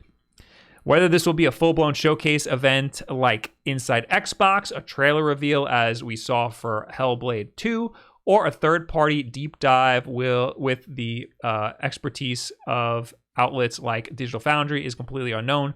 But as they say, there's typically no smoke without fire. I think it'll be like how the Series X was revealed. Mm-hmm. They just kind of dropped a video. All right, that's it. Okay. There's other stuff here, like for example, they leaked the logo. The logo has been leaked for the Series X, and Tom's Guide has an article that says Series X logo just leaked, and it's much better than the PS5's. That's a little snarky. Also, yeah, it's also inaccurate. Yeah. They're saying that because nobody liked the PS5 logo because it's nobody just liked the PS5 logo because it's the PS4 logo. Yeah. But this logo sucks. The Series shouldn't be there. It should just be the X. But then that would be confusing. Yeah, that's the problem. Because there's the Xbox, there's the One X, and now there's the Series X. So you can't just put X there. There's a design rule that says that you can't put type like vertical. Yeah. You have to rotate the whole thing. Like, you can't have it straight up and just going down. Anyway, they didn't break the rule, but they should have, because this looks like garbage. The X itself, I think, looks fine. They should just go with that. Really? Because I think the fact that it's like, a line and then like a broken up line, that just screams like, 90s extreme to me for some reason. At least the broken up line is the same width. Yeah. I don't know. I think this is I think this is worse than the PS5 logo. Even though the PS5 logo isn't that great either, it's just the same thing as the PS4 logo. But the PS3 and 4 logos look awesome. And because of that, so does the 5. Why change when it ain't broken, logo, after they redesigned it, isn't that much different from the PS4 logo. Wait, say that again? I was talking over you. The PS3 logo, after they redesigned it, isn't that much different from the PS4 logo. Yeah. That's because why change something that ain't broke, Exactly. It worked. It works. This, I don't think works. I think this is a little stupid. But anyway, the last thing on here was the games that leaked, and we already said it. I don't think there's anything on here that's different. Yeah. Yeah, no. This is a 4chan leak anyway, so we're not. Who cares? So yeah, I guess we'll hear more about it in May, maybe. That'd be cool. That'd be cool. I'd be down. Yeah. We got some super chats. Just one. Hytham G with $5. Which exclusive games are better, and which platform get the most exclusive game? PlayStation or Nintendo? What are you guys' take on those two game consoles? The answer is TurboGrafx 16. just end it there. Thank you for your $5. The answer is TurboGrafx 16.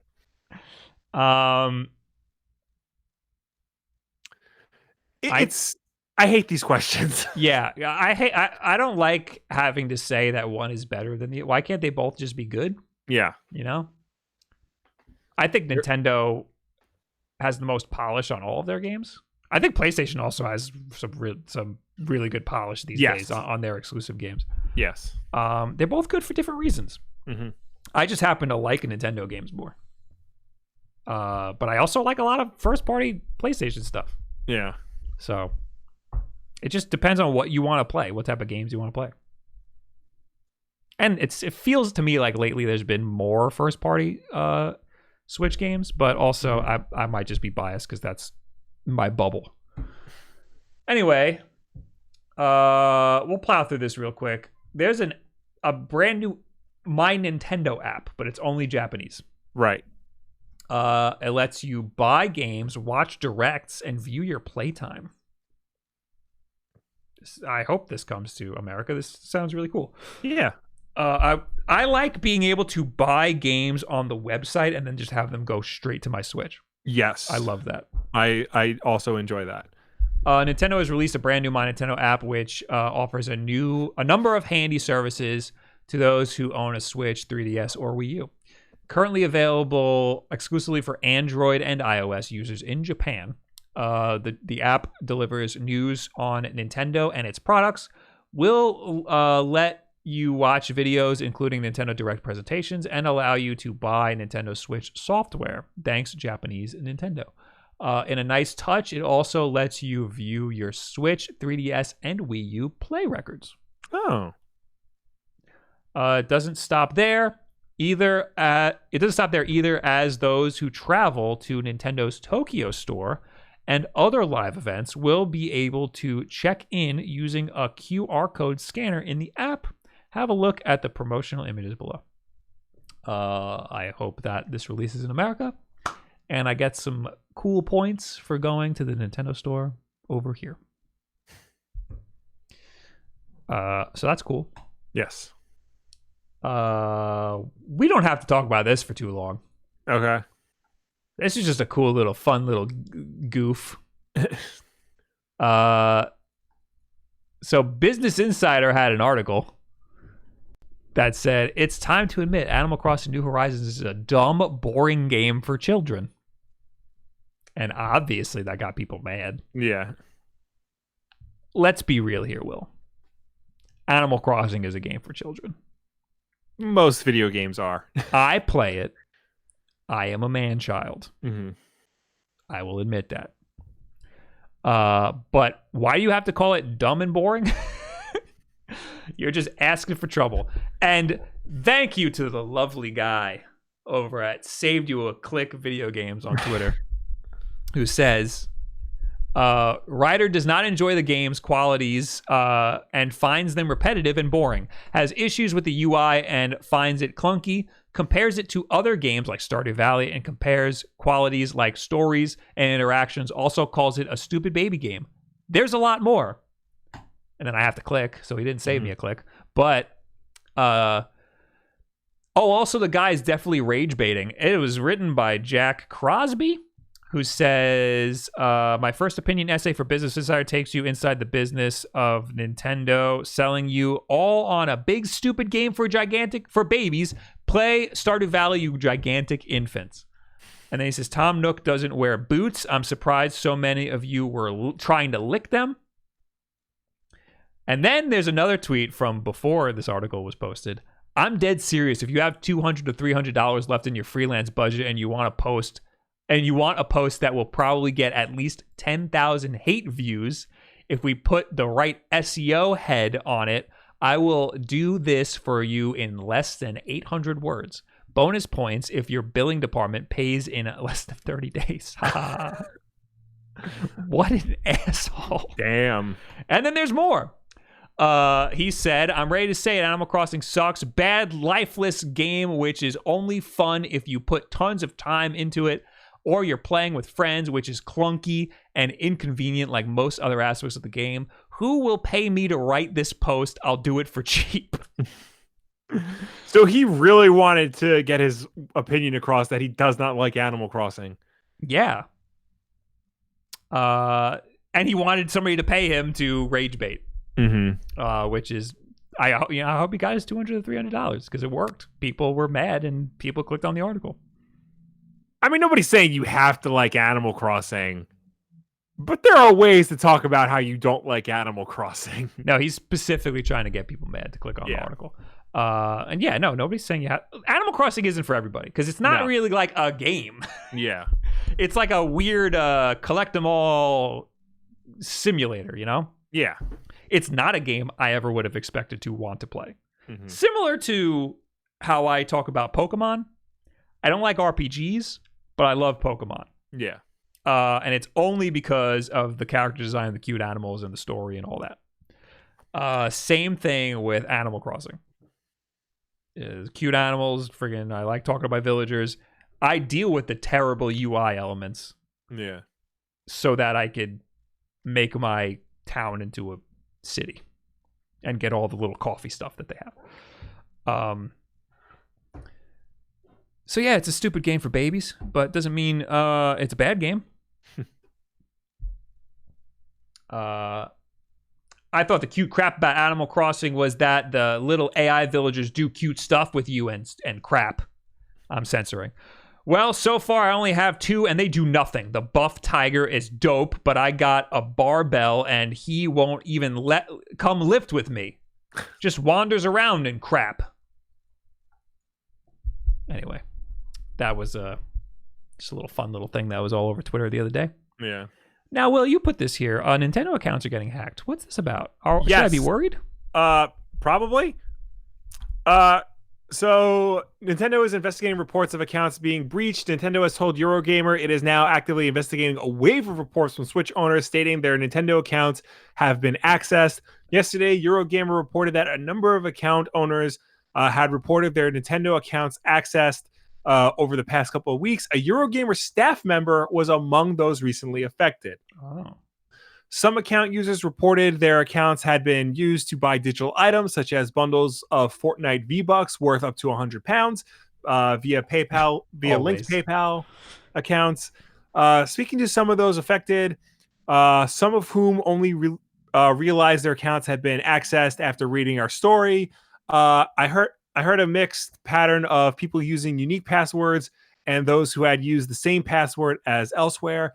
It begged the question, had Nintendo become the latest target of a simple credential stuffing scheme using details gleaned from other hacked sources, or had Nintendo account holders' details somehow been accessed within Nintendo system itself?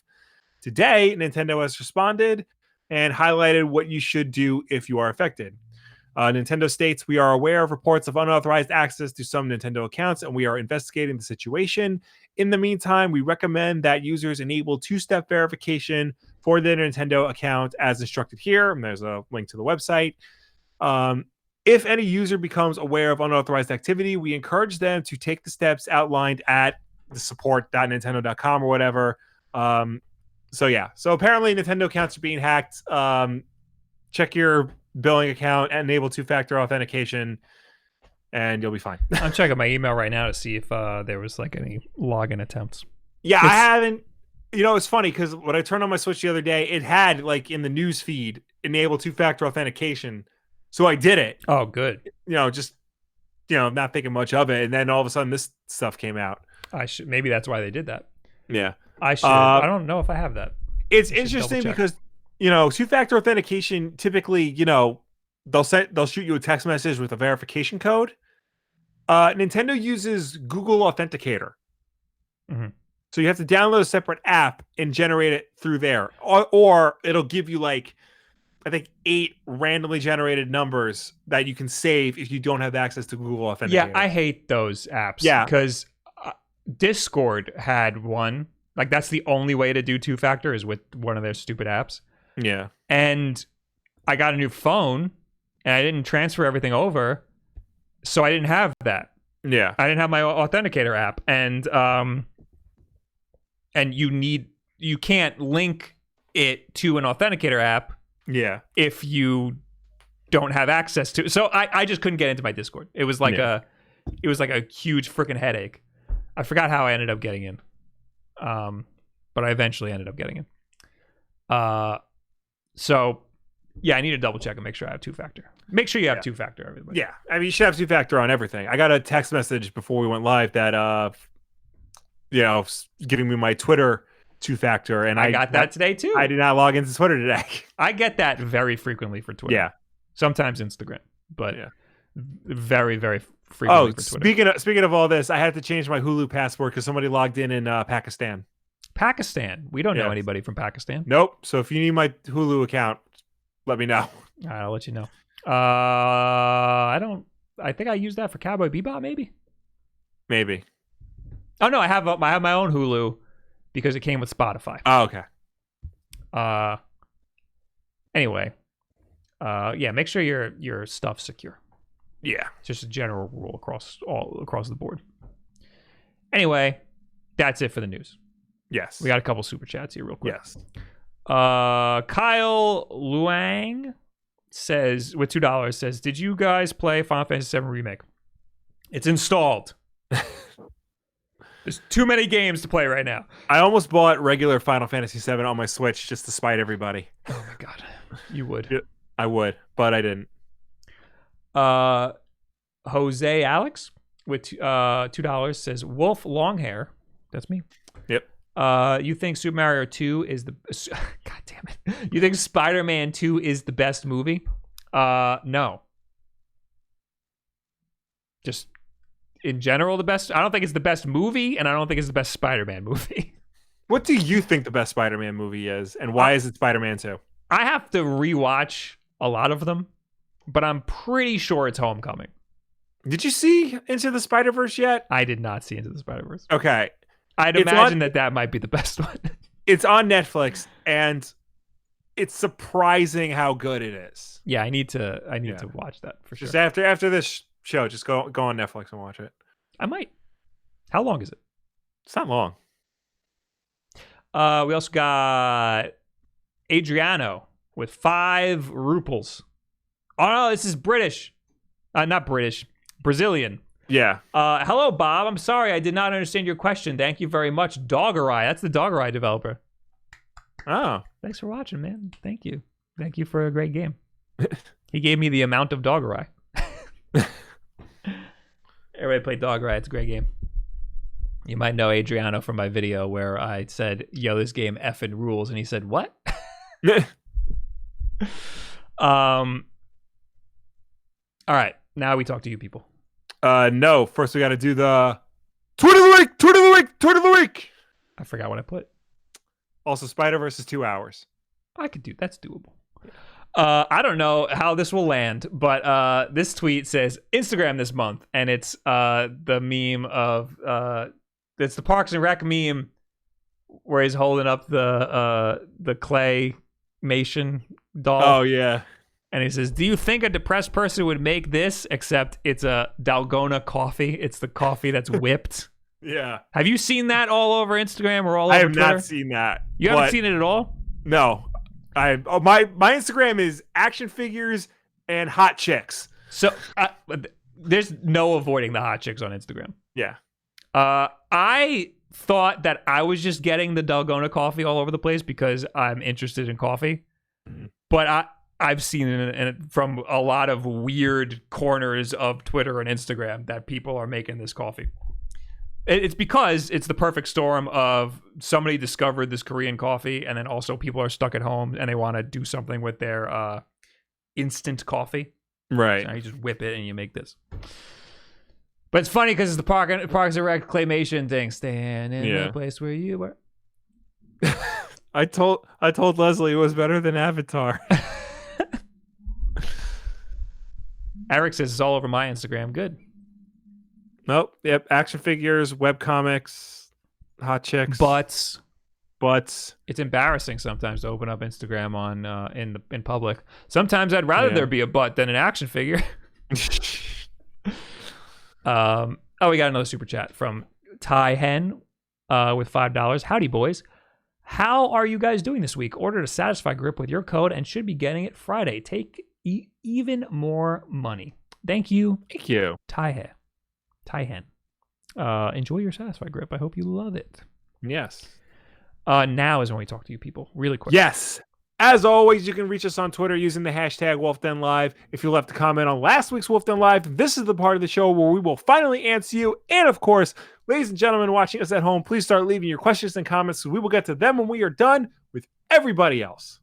There's people in the open chat on Discord. Hey, what are you kids doing in the open chat? Oh, well, someone doesn't get out of here, open chat. No, I'm kidding. I just jumped in and yelled at them. Anyway, last week's Wolf Den Live, we got, this comes with a picture. We got Dave Shepherd Boy over here who says, what time is it? Shoot, I missed Wolf Den Live. What's today? What year is it? And it's a picture from Animal Crossing. It's probably his Animal Crossing guy. Oh, that's cute. It's funny. It's topical. Probably doesn't know what day it is because just friggin' staying home every day. Terrible, terrible life we're all living. Q73 Power, hashtag Wolfden Live. I rarely watch Will's videos because I don't read comics or watch movies, but I did watch today's video, so did a lot of you. I like your list. I've seen most of the movies. My only problem with 1 and 2, 3 doesn't exist to me, is that Spider-Man is usually fun, not all boring and emotional. Spider-Man is very emotional. Like, he is mostly just emotion. He masks it behind humor because he is a child. There's Spider-Man in the comics is a lot like the Marvel movies where they do harsh like cuts to emotion and fun. Yeah, and I mentioned that in my video that like to me Tom Holland is the most well-rounded Spider-Man actor because he's able to do like the nerdy, socially awkward Peter Parker and the confident but still somehow socially awkward Spider-Man. The thing about Tobey Maguire's Spider-Man is that he is just 100% socially awkward nerd. Like even as Spider-Man, he tries to put up like a brave face when he's Spider-Man, but he doesn't come through as like, you know, the quick-witted quipper that we're used to. He like makes jokes and stuff, but not he doesn't have the quick wit and like he doesn't keep talking. He's not like annoying. Right. And that's what's so great about Tom Holland's Spider-Man is he doesn't shut up and he keeps going while he's in the spider suit. There's the flip side to that with Andrew Garfield's Spider-Man in that he is the exact opposite of Tobey Maguire. He is like the smart ass and like quick-witted and stuff, but he's like that as Peter Parker as well. Yeah, he's the cool Peter Parker. Yeah, and that's Peter stupid. Parker is not cool. Yeah. Brandon FRFX. Will you go over all of the Spider-Man cartoons? And Bob, will you go over the Mario RPGs like Legend of the Seven Stars, Paper Mario, and Mario and Luigi? Okay, love you, bye. I don't like RPGs. I haven't played most Mario RPGs. There are too many Spider-Man cartoons to go through. I didn't intend from today's video to be 20 minutes, and if I ever were to do the Spider-Man cartoons, it would be 40. Because there's just too many. I'll tell you this: 60 Spider-Man is, you know, it hasn't aged well, but it's still really funny to look at. The 94 Spider-Man cartoon is all theme song. Spectacular Spider-Man is the best animated Spider-Man. Ultimate Spider-Man wasn't for me. Apparently, the most recent Spider-Man cartoon is very bad. Like Disney's homegrown Marvel Spider-Man is very bad. I heard Spectacular was really good. Spectacular. I have that on Blu-ray. That's how good it is. I watched a bunch of it and I couldn't get into it. I think because it's this weird amalgamation of traditional and Ultimate Spider-Man, but I think it ultimately works because it does the big emotions and the storylines properly, and it does it in a way similar to Batman the Animated Series where it took it just seriously enough. All right, that's it for the hashtag. Now we're on last week. We got Darth Plagueis. Uh-oh. Oh, I've heard of your story. Bob, my wife wants to buy a screen protector for the Switch. I think I remember you having an opinion on screen protectors. Any thoughts? I think screen protectors are stupid, and you should just trust in yourself that you're not going to ruin your Switch. But if you want a screen protector, get a case that comes with it. Yeah. If you need a case. If you don't need a case, then just buy a screen protector. They're very cheap. I think screen protectors are stupid, and they're annoying, and they get in the way, and they don't look as good. Like, you know, you got to look through them to look at your screen. Just treat your stuff good, you know? Tamsin Sandriele. I wasted my good pronunciation early on in the podcast. Thank you for this video. I just tried the remapping thing, and it works perfectly fine with the 8BitDo SN30 Pro Plus and with the GameCube controller plugged with the 8BitDo adapter. Interesting. So it doesn't work with the GameCube controller, but it works with if you use the 8BitDo GameCube adapter. That is interesting. That's very interesting. Psychedelirious. As far as my understanding goes, any controller that connects as a Pro controller on the Switch is able to be mapped. So the 8BitDo Pro Plus works. Yeah, we got there eventually in the podcast. It took us like an hour. Yeah. Any of the PDP wireless controllers should work, etc. I don't know about that. We have to check that. So you can remap the wireless GameCube controllers. I've seen people come up with controller layouts to use for Animal Crossing, so you can just use one Joy-Con. That seems cool. Also, yes, Dino Crisis needs a remake. Yeah. I did notice that I did some remapping on my 8-bit Duke controller, and then I put the Switch to sleep, and then the next day I turned it back on, and it remembered the remapping. And it warned me. It said, the controller's remapped, by the way. Nice. Call Me Niles says, first thing I did was map all the screenshot buttons to act like home buttons. No regrets whatsoever. But you should already have a home button. There's only one screenshot button. How many screenshot buttons you got on your freaking controller? Maybe he wants just the left Joy-Con? Maybe. I don't know. Kevin Piedra says the Switch 10.0 update is the best because I can remap the buttons on the Retro-Bit BT Sega Genesis controller and 8-bit Duke N30 arcade stick to play the games that I can't remap them in-game. I can finally play Sega Genesis Classic with the Genesis controller and arcade stick. Oh. So during the podcast, we said this wouldn't work. Yes. It's only for Nintendo controllers. But it looks like it does work. Well, then we learned it works for this. Yeah. So now because I actually have the Genesis 8-bit Duke controller. Mm-hmm. After this podcast, I'm going to try that out. That sounds like something I'd be really interested in because that stupid 8-bit Duke controller doesn't work by default with the Genesis Classics collection. I'm wondering, because the NES controller and the Super Nintendo controller that Nintendo made for Switch Online, those do not come up as Pro controllers. They come up as their own thing. So I'm wondering if those can be remapped as well. If only I could find mine. Will, who definitely stole mine. Why would I have it? I don't know. Why would you lie to me? But you have the NES controllers, right? Yeah, they're still at our parents' house. Okay. And we're never seeing them again. We got $5 from Mecha Dragon, who says, do you guys own EverDrives? Flashcards for the retros? No, we don't. I just picked the new NES one from Stone Age Gamer. I didn't know that they made a new one. I've always wanted one, especially for like Game Boy games. They're a lot more expensive than I thought. Oh, they're very expensive. And apparently the GBA EverDrive does not natively support Game Boy and Game Boy Color games. That's annoying. You have to like load an emulator on it first. Yeah, it's annoying. Yeah. I mean, if the Analog Pocket ever comes out, I might consider getting an EverDrive for that. You'll be able to hack the Analog Pocket. You'll be able to. There'll be definitely a firmware that you could put on there that'll just add another ROM section, just like the Genesis one. Jose Alex, we missed Super Saiyan's $10 chat from earlier. Was watching kind of funny Games Daily, and there was speculation that the Series X is actually more so an indicator that they'll be used on game boxes to show if the game was compatible with said systems. That sounds a lot more accurate, especially because it was such a low resolution. Yeah.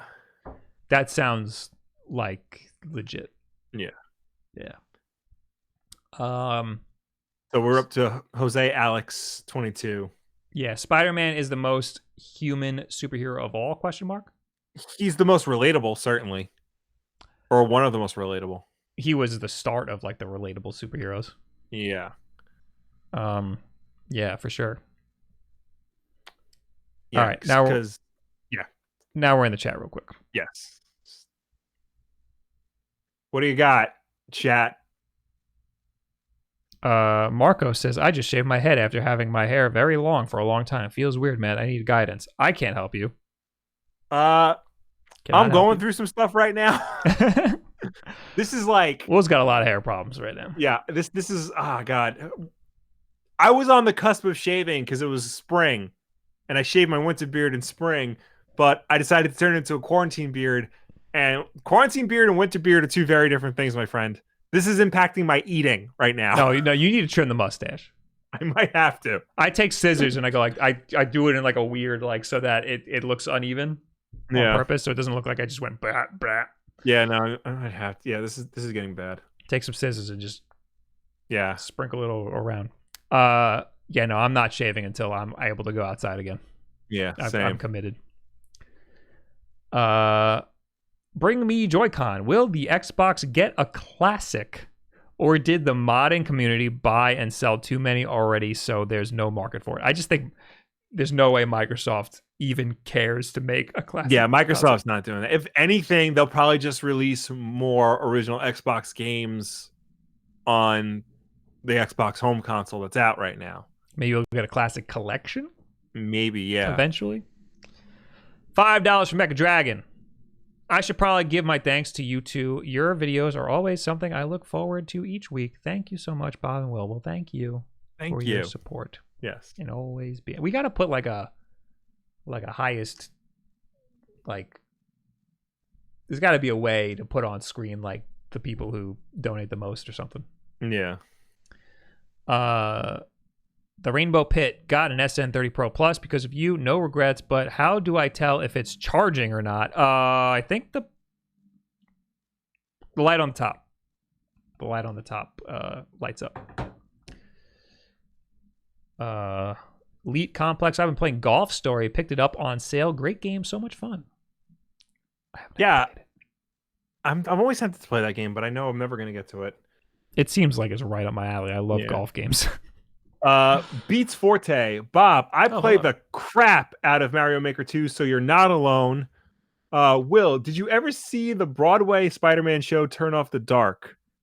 I have. You did, though. I have. Wait, you've never seen it? I've seen clips of it. Oh my god. And it looks terrible. But you actually sat through the whole thing. So it's kind of fun because like you're like in the audience and there's little platforms around the audience and Spider-Man and the Green Goblin like fly around and they like get right in your face and stuff. So like that's cool. The story makes no freaking sense at all. There's I think the Sinister Six are in it. It's been so long since I've seen it. And the characters all look weird. I think the Green Goblin is an actual goblin. He's not like in a suit or anything. Yeah. It's super bizarre. It's not a good story, but it's a fun experience. I have seen the Batman and Batman Forever stunt shows at Six Flags, and I'd imagine they're similar. No, well, yeah, those are better because they lean on the side of spectacle, right? You know. Also, they're 20 minutes long. Yes, you can get out. Not 2.5 hours. No. We got 14 GTQ from Wico Serrano. Bob and Will. Guatemalan Quetzal. All right. Bob and Will teach me the best of two world. Thanks. What? I'm not asking questions. Thank you for your support. All right. I'm glad we could teach you something. Yeah. So,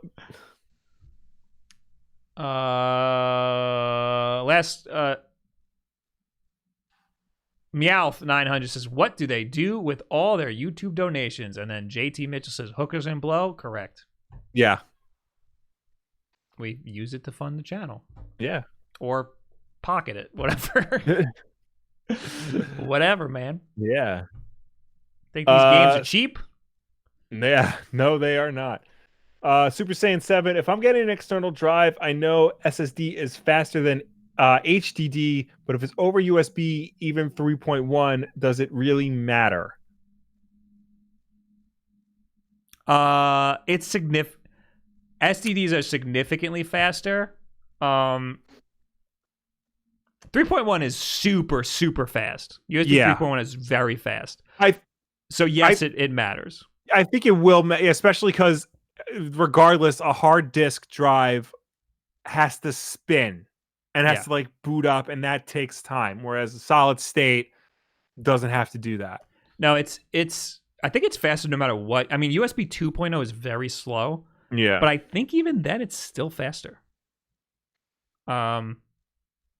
So yeah, solid state is way faster. Yeah. It's worth the upgrade. You'll thank yourself, especially if you have USB 3.1 or USB-C. You will notice a difference. It is like game changing to use that. I edit everything off of an external USB-C drive, and it's great. Especially when I'm out at a convention or something and I need to transfer footage, it does it in like 2 seconds. It's awesome. Yeah. All right. Blake says, this channel is awesome and I want a Switch, but all sold out right now. Well, hold your horses. Yeah, I saw somewhere that they might be coming back, but gotta act fast. It's not going to be like this forever. Yeah. We'll all be fine in like a few weeks. Anyway, thank you guys for hanging out. Thank you for tuning in. Thank you for watching us. Thank you for chatting with us. As always, Wulff Den Live is every single Wednesday night at 8 p.m. Eastern right here on youtube.com/WolffDen. If you can't make the show for any reason at all, we always put it up as an archive version on Thursday for you to watch on demand whenever you want. If you prefer to listen to us rather than watch us, you can do that as well. We're also an audio podcast on Apple Podcasts, SoundCloud, Spotify, Google Play, and Stitcher. If you listen to us on any of those platforms, please be sure to subscribe, rate, and review us because that helps us with placement on those respective stores. Also, if you want to watch just a little bit of Wulff Den Live, maybe see a specific section or send a certain clip over to your buddies, then head on over to Wulff Den Clips, where our good friend Eric Henley takes this week's episode and cuts it down into bite-sized chunks for your viewing pleasure. So there's that. Have you seen the D brand skin that makes your Animal Crossing Switch or makes your Switch look like an Animal Crossing Switch? Yes. It's all over Twitter. Everybody's gotten it. Yes. I got it, or I got it sent to me. Where is it? FedEx sucks. It was supposed to come yesterday. I would have unboxed it here, but now I'm late to the party. Weak. Anyway, hey guys, did you know there's 4 Wulff Den YouTube channels? You got youtube.com/WolffDen. You got youtube.com/BobWolf. You got youtube.com/WolffDenVods, which is where I put the archives of all of the Twitch streams. There's even one where I play the update. Here it is. Here's my big dumb face. There's also Wulff Den Clips, which Will just talked about. Yes. That's just this show cut into clip form. And then there's also twitch.tv/WolffDen. I'll be there tomorrow playing the Mario Maker update. Also, I'm going to be giving this away. So come on down. Come on by. Yes, there's also my personal YouTube channel if you want to watch weird short films I did in college. Let's see that right now, Will. You did it. Is it Will Wolf? No, it doesn't work. YouTube.com/Will Wolf doesn't work. What is it? I thought it was just... Do you not have a vanity URL? Is it Will Wolf? Damn it. Might be. Nope. All right. Well, I'll create a vanity URL and we'll get back to you. Oh, here it is. Oh, I gotta pull this off on the screen. How old is this freaking picture?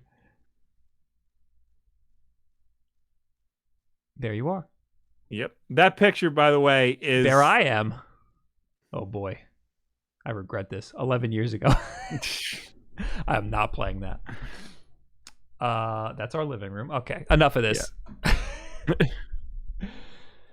Yeah. Anyway, we'll see you people later. Oh, we got $5 from Blake. Oh no, this is old. I picked up. I opened a wrong tab. Anyway, we'll see you later. Goodbye. Bye.